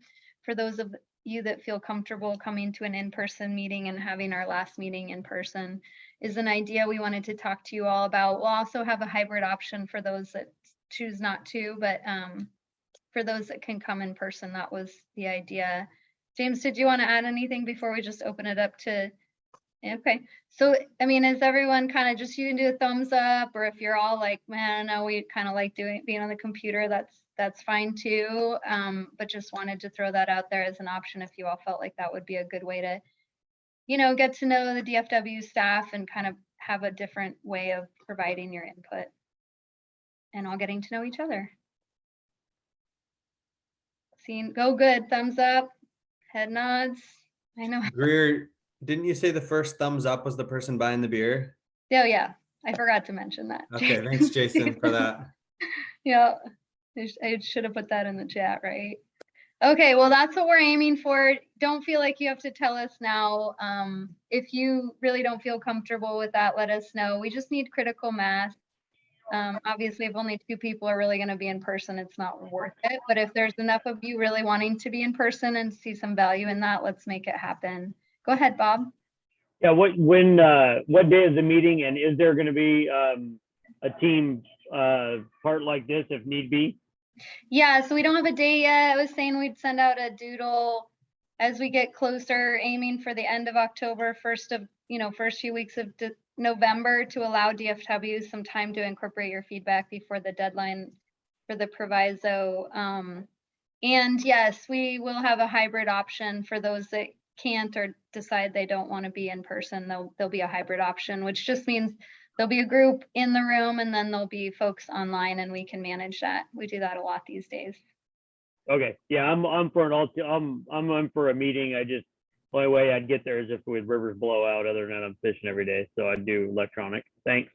Okay, sounds good. So we may just do a quick poll when we send the doodle out, just to gauge how many people could make it, they think, once we kind of narrow in on the dates. Yeah. Okay, I'm good to go if we want to switch back, unless there's something else you wanted to talk about, Greer. Nope, let's switch back. I just was trying to check something off our list. So go ahead. Toby's going to introduce the human dimension socioeconomics discussion topic.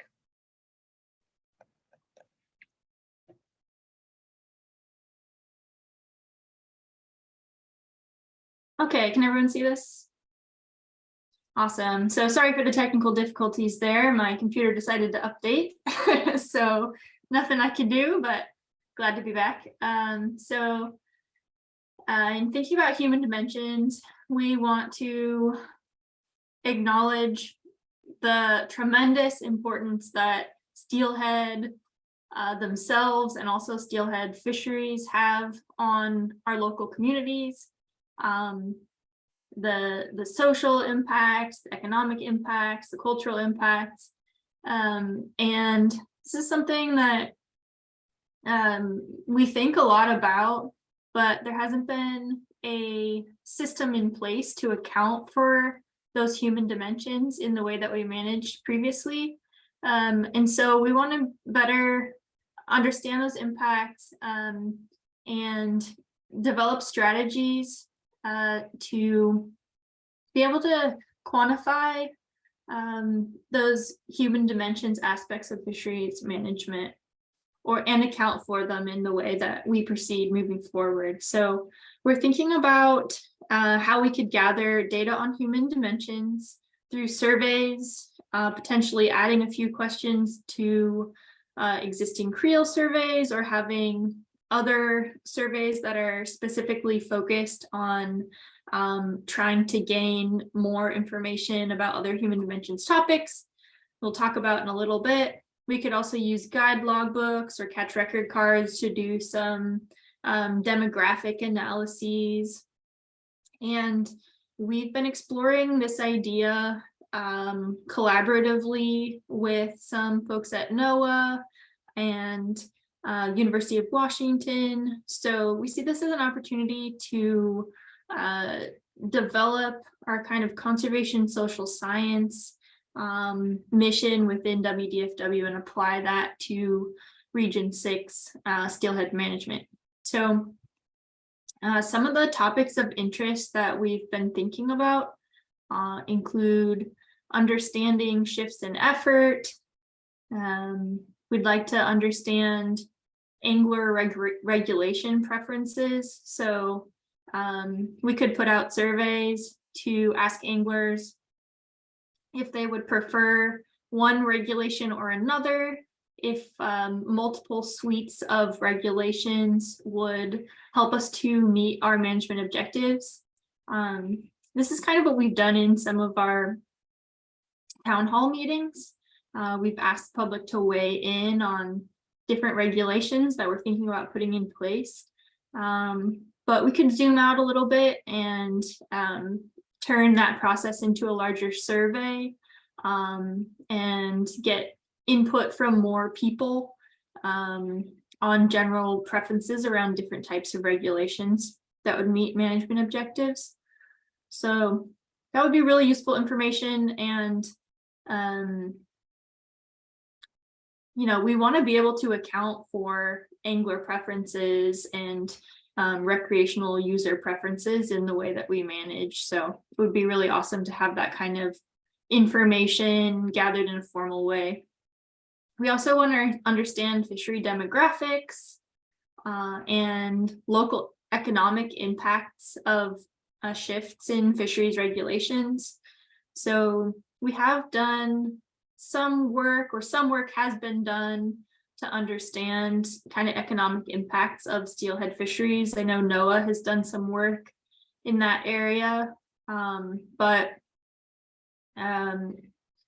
it would be really useful for us to be able to account for those economic impacts, just zooming out, thinking about how we manage fisheries and kind of what's important to stakeholders kind of at the bigger picture level.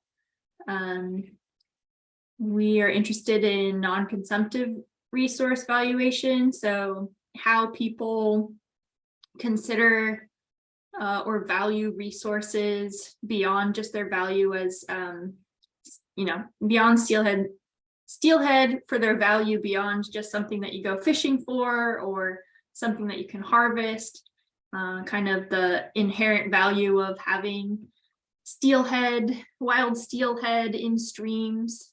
And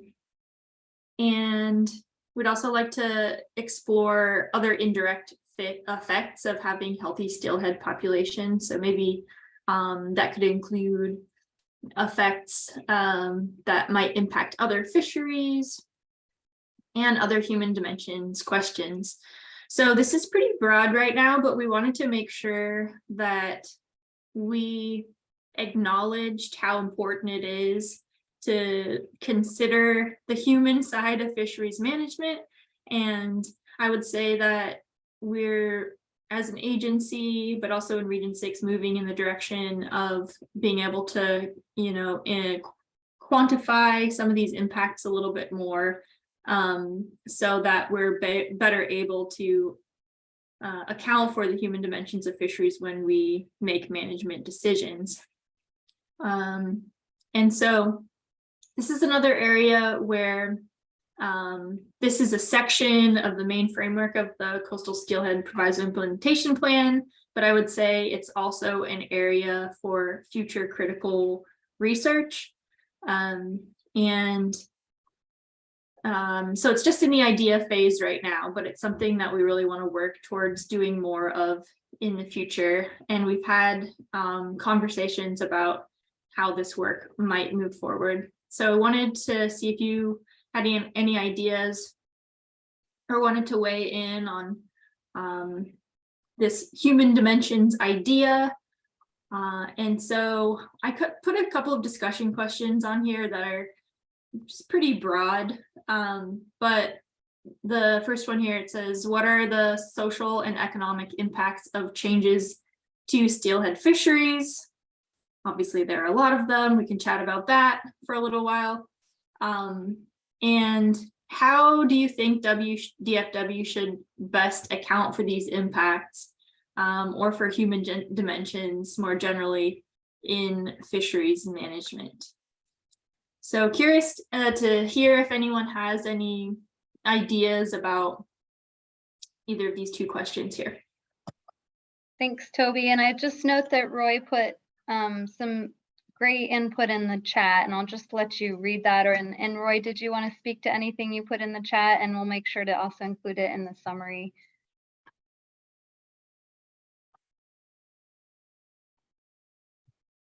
Okay, well, raise your hand, Roy, if you want to add to that, and otherwise I'll just let folks read what you had in there. Go ahead, Bob. Boy, that's a large task. That's a big question. Had my brain going immediately. I think first and foremost we have to. I mean, it's a wonderful idea, and I love all of what you brought up. But I think we also have to recognize that if you asked this question 5 years ago compared to what you're asking today, if you ask those questions today, there's a huge amount of fishermen, they're not fishing anymore because of the change in our fisheries over the last 4 to 5 years. So all those people that there, so if you were to go back and ask those people, they're going to give you a completely different answers as to what you're going to get today. And based on the regulations that we've had in the last 2 years, you know, there's a fair amount of people that are no longer participating in the fishery just because it's difficult for them to do so. And so they're not. And so they're obviously going to have questions. I think the idea is that we're always going to have fishermen. And really what reality is, hey, with fishing regulations and with changes to the fishery, all you're really changing is the demographics of the fishermen and the fishermen themselves. You're not going to lessen the crowds or lessen the groups. You're just going to get a different group of fishermen, right? So, you know, we're moving more in the direction of more of the catch and release type groups versus the guys that want to go out and harvest fish. And so I love the question. I mean, I'm gonna have to really let this one soak in for a long while before I can come up with probably any really good ideas and everything. But I think it's important to recognize that, you know, a class of fishermen that we don't have fishing right now that we did 3 to 5 years ago.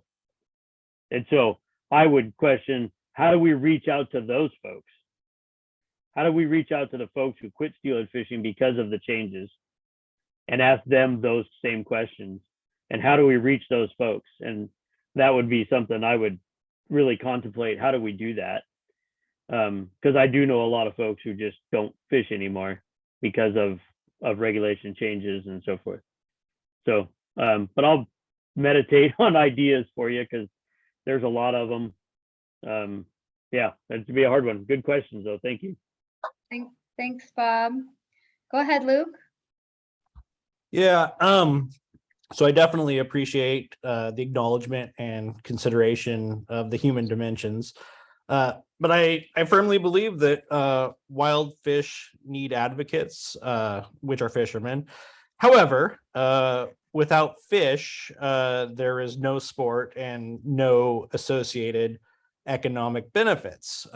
So with that said, I do believe we need to put the fish first. You know, maybe shorter seasons, gear restrictions, etc. You know, that can bring a balance. And I, you know, to the point that Bob was making about, you know, old timers and people no longer fishing, I think at least with the people I run into, they cite just the lack of fish. And, you know, if they can't go out and bonk a half dozen fish a day, it's not worth it to them to go out. So, you know, I guess I think we need to figure out a way to keep people engaged. But, you know, at the end of the day, we got to put the wild fish first. Thanks, Luke, for that comment. And I'm going to just move through you, but if you want to keep adding, you know, to whatever you said, just raise your hand again and I'll get back to you. Go ahead, Jessica. I just want to emphasize the fact that this, you know, wading into social science, it is a science in and of itself. And we can't just toss out a survey or ask a couple questions and think that we're doing justice to that branch of science. And so I do hope that DFW is working with the new social scientists who all just recently hired and thinking about how you're going to approach this, how you're going to ask the questions, how you're going to distribute them. as everyone mentioned, it is an important consideration as we think about these fisheries. And I find it a bit intriguing that we're going to branch in. I'd be curious to get a better understanding of how far you're going to sort of wade into this. Again, given the fact that a lot of the other big, more sort of fish related issues, not fisheries, but other fish related issues that, you know, we wanted to bring in, we have chosen not to, right? Because it's a fisheries plan. So again, how much time, how much effort, is this something that we're going to reference that we need to do broader work on when we do the individual watershed specific management plans, or how deep are you wanting to wade? Because if you're going to do it, you should do it justice. Good feedback. Thank you, Jessica. And DFW too, if you have any clarifying questions, just speak up. Go ahead, Jason. Yeah, hey, can I just jump in real quick? Not because I have anything to add, but Jess, I'm taking notes and I'm intrigued by what you're saying. Excuse me. I'm wondering if maybe offline, like even with the whole group CC'd, if we're talking about deprioritizing this sort of human dimensions piece, and then there's other things that you would prefer we prioritize, it'd be cool to hear those. And you know, sort of help with that priority list if you think it needs some polishing. So thanks. Thanks, James. Go ahead, Jason. Yeah, I guess, you know, as I was reading this section of the plan and you know, trying to think through it, I mean, I kind of felt you know, to some extent the same as Luke, you know, and I, you know, I definitely hear what you know, Bob is saying and bringing to it. I know that there's been a lot of changes that have happened on the coast with, you know, the different fisheries regulations and whatnot. And, you know, and thinking about that, I kept going to, in the plan, you know, it says that the goal is to have sustainable fishing opportunity. And I think that that idea of sustainability is really important. And if it's not sustainable opportunity, then we can't have that opportunity. It's unfortunate that the trade-off is that, you know, there's people who no longer want to go fish there or can't fish there. But I think Bob is speaking specifically there to people who kind of need to be in a boat to be able to fish for steelhead, which I think, you know, that maybe there's some ways that can be allowed and looked at. But yeah, I really think that idea of sustainable opportunity is super important, and I hope that, you know, sustainable doesn't get sort of like you know, sort of glossed over in a way when, you know, this is being sort of finalized and put together. You know, I think the fish should come first, and I know that there's a lot of people out there who agree with that. Kind of that. What was the term you used? Where'd it go? Oh, the non-consumptive, you know, resource valuation. Sorry about the dogs. You know, that non-consumptive valuation of the resource, I think is a really important component of that. So that was the big thing that kind of kept popping up in my mind in thinking about this part of it. Thanks, Jason. Okay, I think it's you, Roy. Oh, you're on mute. I stepped out of the room for just a minute when I loaded up that big comment that was sort of big sweeping about Toby's wonderful remarks. I was really touched by those, Toby, to paint that perspective and focus it so clearly, and to hear a reiteration from Jeff and others about the word non-consumptive relationships to wild steelhead. You know, I started guiding up here in the 1980s, and I guided before that on the Cowlitz and the Lewis and those regions. And as Bob was saying, it was the tackle restrictions. That's a percentage of the withdrawal from the active tourist fishery out here. A bigger percentage of it are the people I associate with are people that are very serious about do no harm to wild wild steelhead inventories. I could give you a list. I will load up the comments box for you guys from the public that are of that ilk, that they're not fishing, not because they can't use treble hooks, but they're not fishing because of their fear of their impact on just whatever the mortality is on hook and release. And that's a bigger part of it. Also, I truly believe that more people in the United States and in Washington are interested in wild steelhead surviving as an icon species, as an ecosystem marker of effective practices of our management of our natural resources than does the catching public. And Bob's probably made a lot more money than I have over the decades guiding, but I've been guiding, and my guys fly airplanes in from all over the world, from big roles in society and life to fish.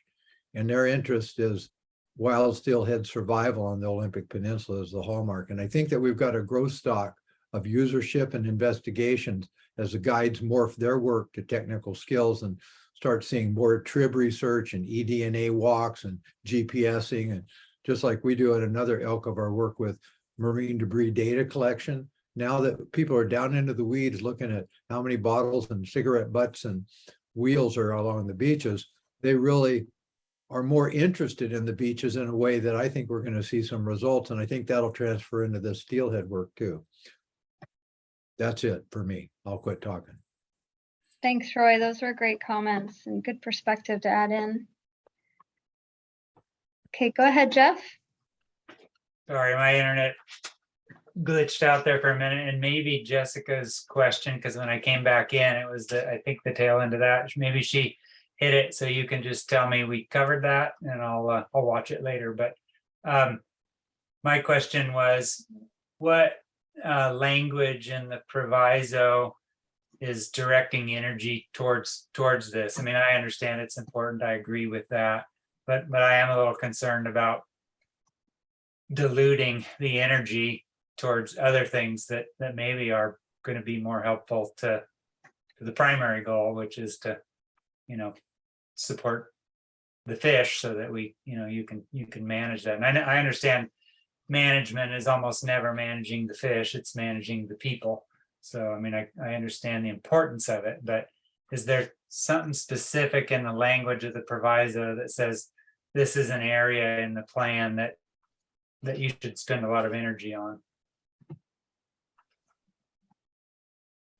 I think that captures some of what Jessica was saying, Okay. Jeff, just in terms of if you're going to do it right. It's its own field, and you could do a really robust analysis, but just asking the same question you are as how to include it in the proviso in an appropriate way. Did I get that right, Jessica and others? Yeah, no, you hit it spot on, Greer. Thanks. I'm not trying to de-emphasize it as a need, but the question is, it could be its own issue, it could be its own document. And if you're going to do it right. Yeah. So the question of like how to address it in a way that's meaningful and actionable potentially. So I don't know, Toby and James, if you want to respond to Jeff's suggestion, or we can switch to Bob and Jonathan and let them continue to weigh in or build on what they've heard. Yeah, I wanted to just jump in and say that I think one of the reasons why we're all here is because a lot of stakeholders felt like they weren't being heard. And so in the proviso language, it does say that, we need to include stakeholder input and outreach in this process. But I think that also speaks to the larger need more generally to include information about stakeholder preferences in the way that we manage. And so that was one piece that kind of motivated our inclusion of this human dimensions section. And then to Jess's point, I completely agree. If we're going to do it, we should do it well. And that's why I see this section as something that's more collaborative than other pieces of this proviso implementation plan, in that we'd want to work with others who are already doing this work. Like I know that there are some folks in NOAA and internally at WDFW that are doing this type of work now. And so we just want to make sure to be a part of that change or move in that direction. So I think that by identifying it now in this proviso implementation plan, it sets a clear direction and intention that we want to be a part of that work moving forward, even if Region 6 fish managers are not the ones that are doing it in the day-to-day. We'd be like co-authors, and let's use coastal steelhead as a place where we could do some kind of this analysis, if that makes sense. Yeah, I think what you're saying, Toby, is maybe using the plan to just set the intention and say that's something you're working towards, but maybe not add a lot of detail.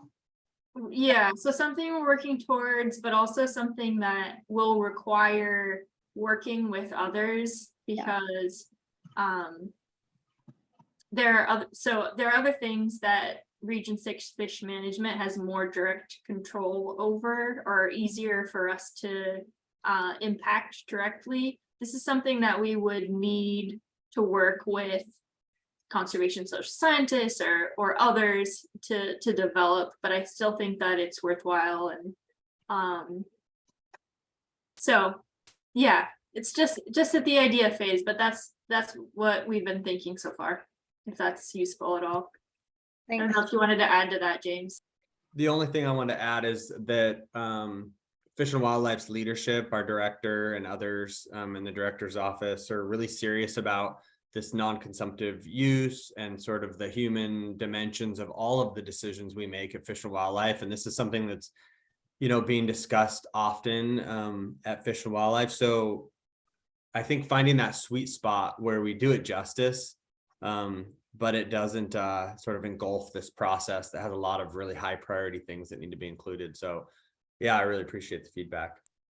Yeah, and I know that we've identified a lot of different potential research questions here, and there's a lot of work that could be done. So I think part of what we'll have to do moving forward is to prioritize the information that we want.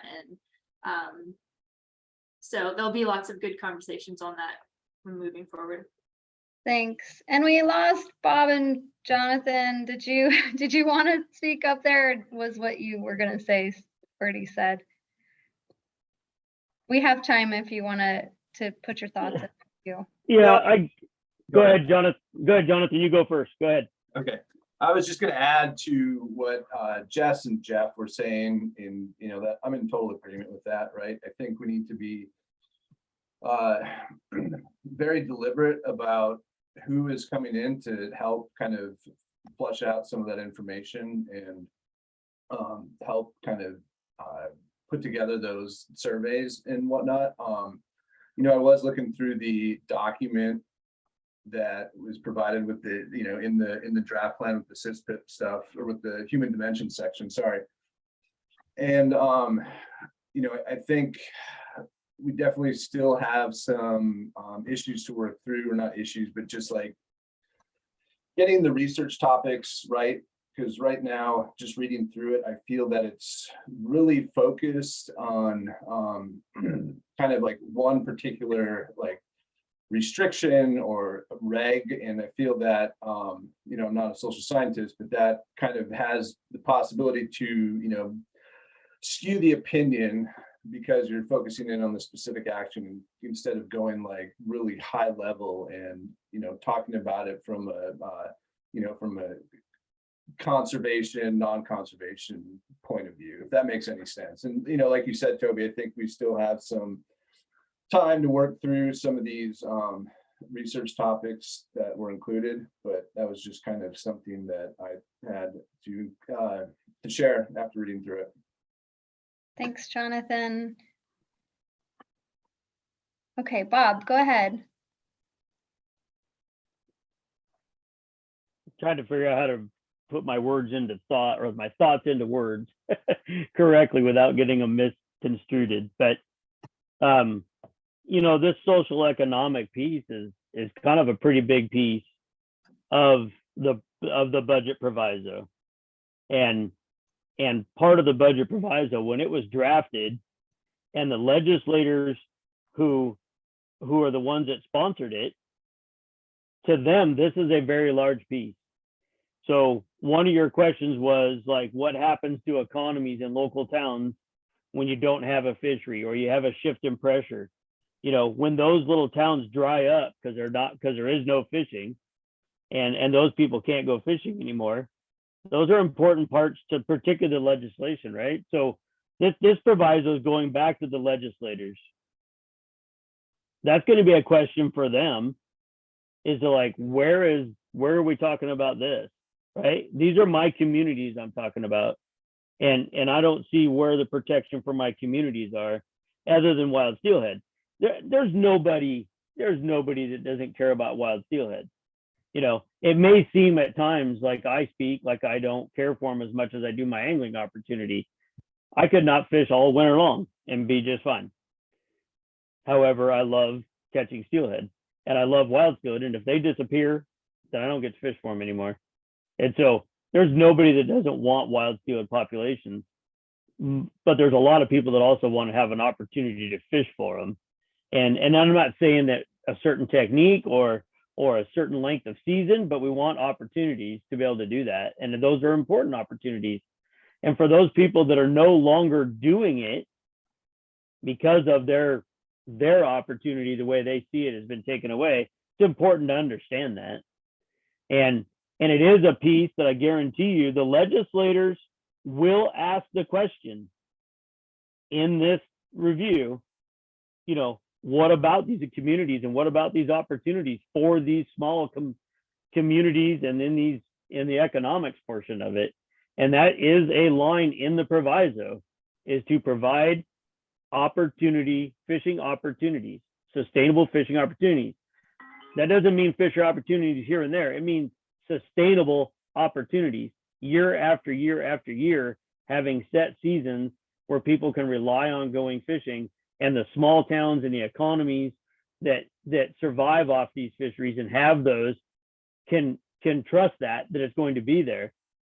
And they understand that if there's no wild steelhead, then there is no sustainability, right? So I'm not telling you this is the easiest thing in the world, because it is the hardest thing in the world. And I get it, to try to figure out how we're going to save wild steelhead, have sustainable opportunities and allow people to fish. But this little piece we're talking about, I don't think it's a little piece. I think it's a bigger piece. And I do agree with Jessica and Jeff that, hey, if we're going to do the research, we got to do it right and dig deep into all those holes to find that out. But I think it's a bigger piece. So just my thought. Thanks. Thanks, Bob. That's really important perspective. Does anyone have any ideas for Toby and DFW on, you know, suggestions? And you don't have to have any today or tonight, but if you have any suggestions on how to build out this section, I think that's what they're looking for from you all. And that's a big reason you're all here at the table, is to provide those perspectives and help incorporate it. Go ahead. Bob, did you have a follow-up? Yeah, I was just going to answer your question. There was, Mm-hmm. you know, the logbook stuff that's coming from the guides. It's a work in progress. Just literally say it's a work in progress. But you'll get some economic stuff out of that. And I do believe that you should start looking at it now, not waiting, even though the percentages keep going up each month of what people are actually doing. I mean, it was 42% compliance. I think it's a little higher than that now. It's getting better, but it is still information that I think the department had to be looking at economically wise. And also you could use that for shift in pressure. You can use it for various things, see where these people are jumping to when things happen. I also think that your creelers could come up with a couple of questions. I would only say kind of try to figure out how you word those questions. Sometimes people get a little bit frustrated when they get to the end of a fishing trip and then they have to stand there and answer a pile of questions. I mean, I think you can still ask some questions and get kind of what you want without going overboard. And then I don't know about surveys, other than maybe you send out a survey at the end of a year or something like that. and see if people would fill it out. And then I've said this before, and I'll say it again, your catch record cards, for some particular reason, I have no clue why, the state went away from having collection boxes at the places where they sell their licenses. Go back to collection boxes. When people buy their new license, they will take their punch card and put it in the collection box. If you want them to put it in an envelope and send it to you, most of them aren't going to do it. And you can up your percentage of your catch record cards back by having a box at where they buy their licenses. So that's all I got. Thanks.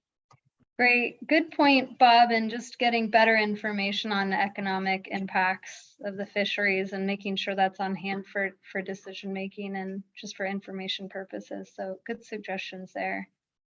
So if you have additional feedback, continue to review and provide comments to Toby, and then also just continue to reach out to DFW if you have additional thoughts on that section and what you want to see included in the plan. I think we'll wrap up our meeting and shift to public comment for the few folks that stayed on. There is new homework and sort of carryover. And Toby, do you just want to speak to what you hope to cover at the November meeting to close out this group's work and the additional sort of work you see them taking on between now and November and how this homework relates to it? Sure. So the homework is basically to read the draft to date. I'm going to incorporate some feedback that I've received from various folks before I send out the most recent draft. And so we'll be sending out the draft in 2 weeks on 9/23, so that we have a chance to update the draft kind of based on all these conversations and some more work that we've done. And then you'll have all of October to read and review, and into November whenever we have that meeting. And so the intention here is just to provide opportunity for you to really dig in depth and provide final feedback on any parts of the draft that you think need work, or if you have suggestions. This is an opportunity just to be able to give additional feedback that you haven't had the opportunity to give yet. And so in the next meeting, we're going to be talking about critical research. So kind of looking towards the future in terms of research and what research should be prioritized. Some of those sections are in the draft now. They should all be in there within the next 2 weeks, so you'll be able to read those.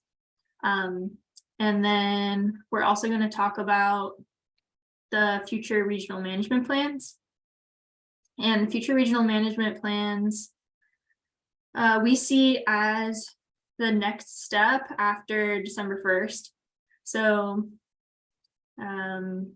these regional management plans will be developed in collaboration with co-managers and stakeholders, and it will likely be a larger, longer process, maybe a 2 to 3 year process. So what we're trying to do now is really set up that next step in developing those regional management plans.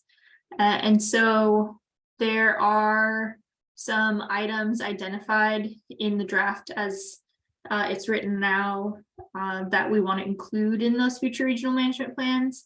If there's anything in there that you think we should do moving forward beyond December 1st that you don't see in there now, please feel free to add those comments in there and let us know what you would like to see moving forward. So it'll be fun to see folks in person if we decide to go that direction, or if we decide to go towards a hybrid meeting. But yeah, really this last meeting is just kind of trying to tie a bow on the whole process and really think about what we'd like to see happen with coastal steelhead management beyond December 1st. And you know, you don't have to wait until the November meeting to provide feedback.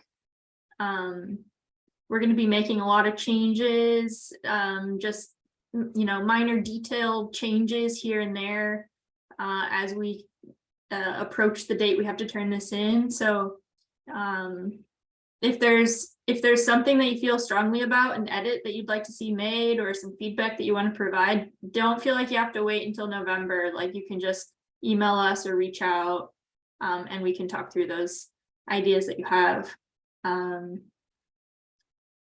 So yeah, that's it. So that's DFW's perspective on what they hope to cover in November. You know, continue to provide us this input, but are there topics that you feel like you haven't had a chance to weigh in on and provide DFW some really important input on development of the plan? If there is, you know, go ahead and raise your hand now, or feel free to reach out. We'll make sure to include that and work it into our agenda as well. And I know we've heard a few items as we go along, and we'll do our best to incorporate those into our last meeting. But I just want to open up the opportunity for you all to add to that agenda as well. Go ahead, Jonathan. Yep, I had a question then, just to understand the process here. So in the next meeting, we'll be reviewing and going over the regional management plan section. And hopefully by then, you know, everyone will have included or submitted their edits that they're, you know, hoping to have considered. What is the next step after that in terms of having the final draft plan wrapped up? And then will there be another opportunity for the advisors to kind of read through that? And then is this kind of a formalized process where we're all going to have to say, yep, we, you know, we'll sign off on it, let's call it, right? Like everyone kind of agrees to it.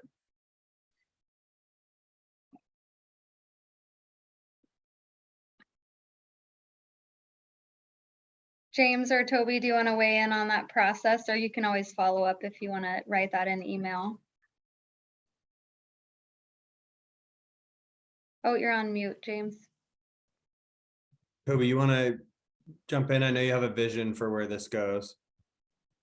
Yeah, I was going to defer to you on this one, but Well, that's fine. Why don't you let me? I'll go for it, and we'll. Yeah, go ahead. Yeah. So Jonathan, the outline Toby described for getting the plan, getting your eyes on it by the next meeting, that's what we want. For us, we need to have the director's approval. So that's policy, you know, review of the document, and off to the legislature by December 1. So it's a rapid turnaround time. The feedback that you guys provide, there was sort of a idea about consensus there. What we really want is everybody in this, I mean, the role of the advisors here is to get your eyes on this plan and provide feedback where you do and don't like it. But if the advisors here, just to be totally honest, decided they really do not like what's in this plan, it's still, I mean, it's an assignment that we're going to complete December 1. So we've done our best to engage folks and listen, provide access to the public as well to this plan. And the hope is that if you see something that you just can't live with in this plan, we hear it out loud, or via text message or email. And we have a really clear understanding of where people's comfort level is.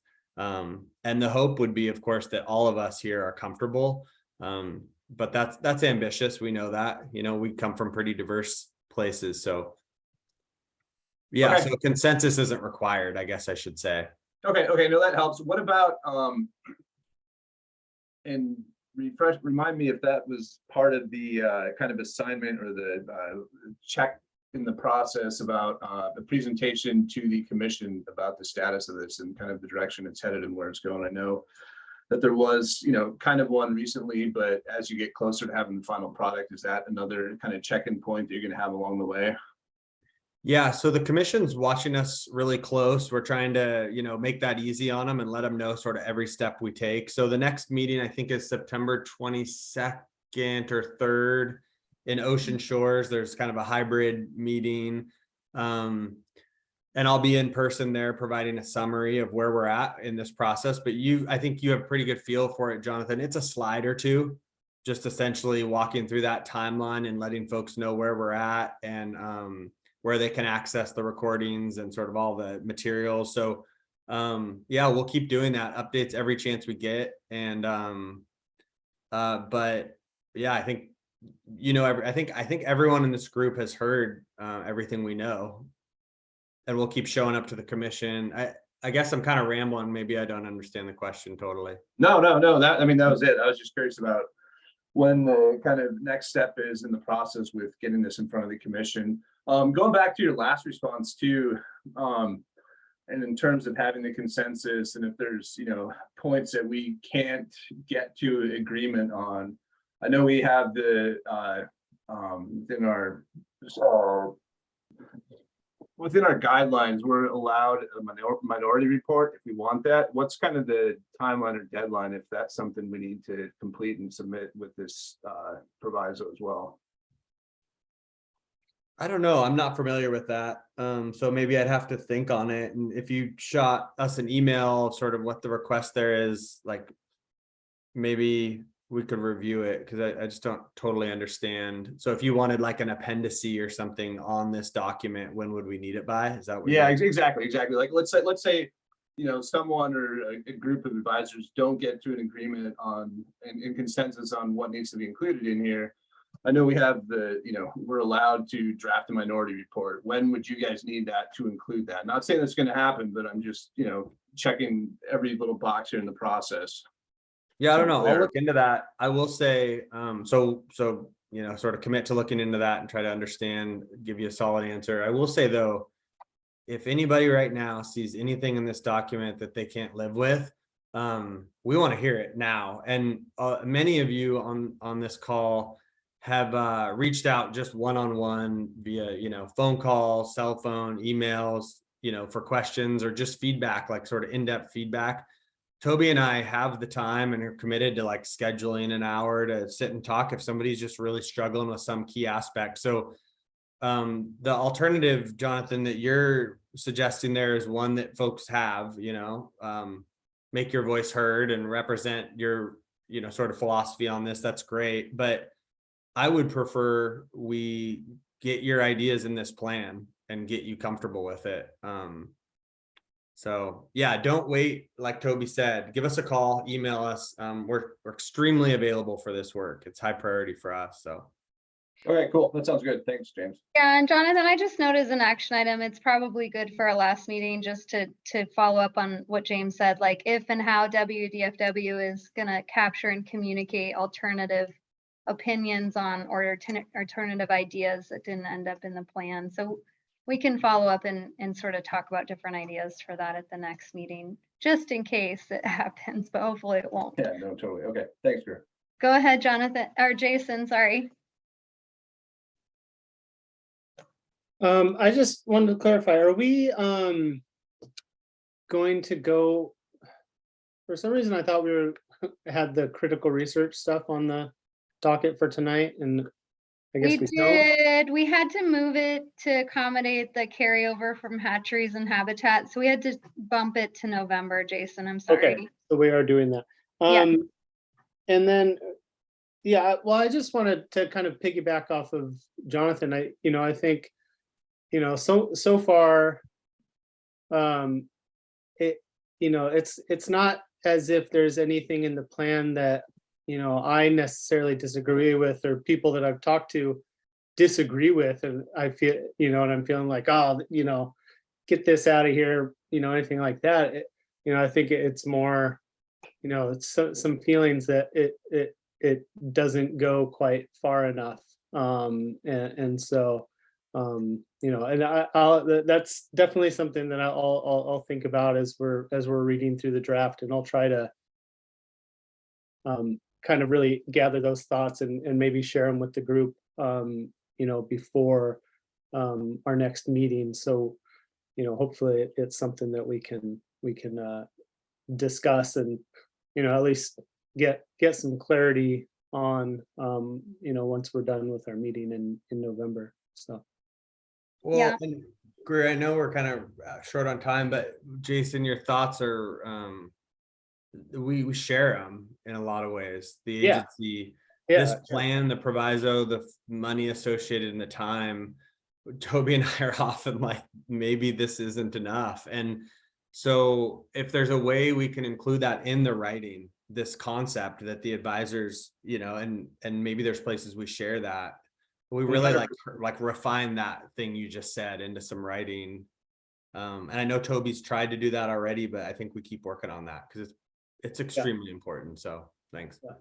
Yeah, thanks, Jason. I think that came up last time too, a way to capture sort of bigger ideas that didn't fit within the timeline of this process, but need to be captured and carried forward.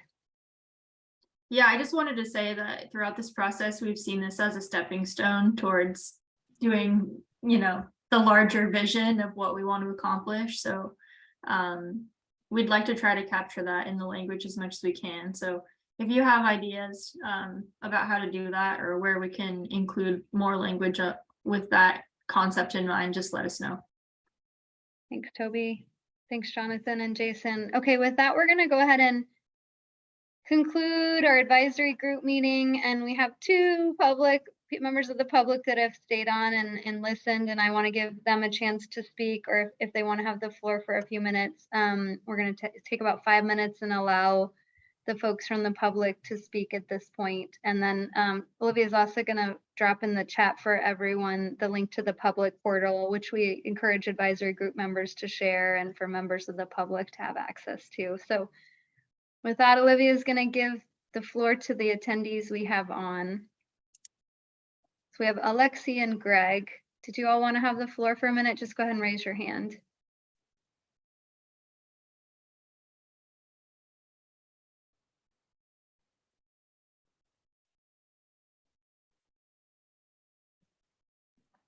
No pressure. No pressure. And if not, that's okay. And I think I already put the link there. Can you all see it in the chat? Okay, great. Yep. So again, for Alexi or Greg, feel free to click on that and write your comments into the public portal, and to advisory group members, if you are hearing from members of the public, please share that link. We can always send it to you and you can forward it on. But again, we always compile feedback from the public that's submitted through this, and we distribute it to you all before your meeting so that you have eyes on the broader sort of input that's coming from the public. So just that reminder. And again, we'll be reaching out with a doodle and more information, potentially a survey as we get closer to see how many of you can make it in person to that meeting. But that's the goal, to see you all face to face.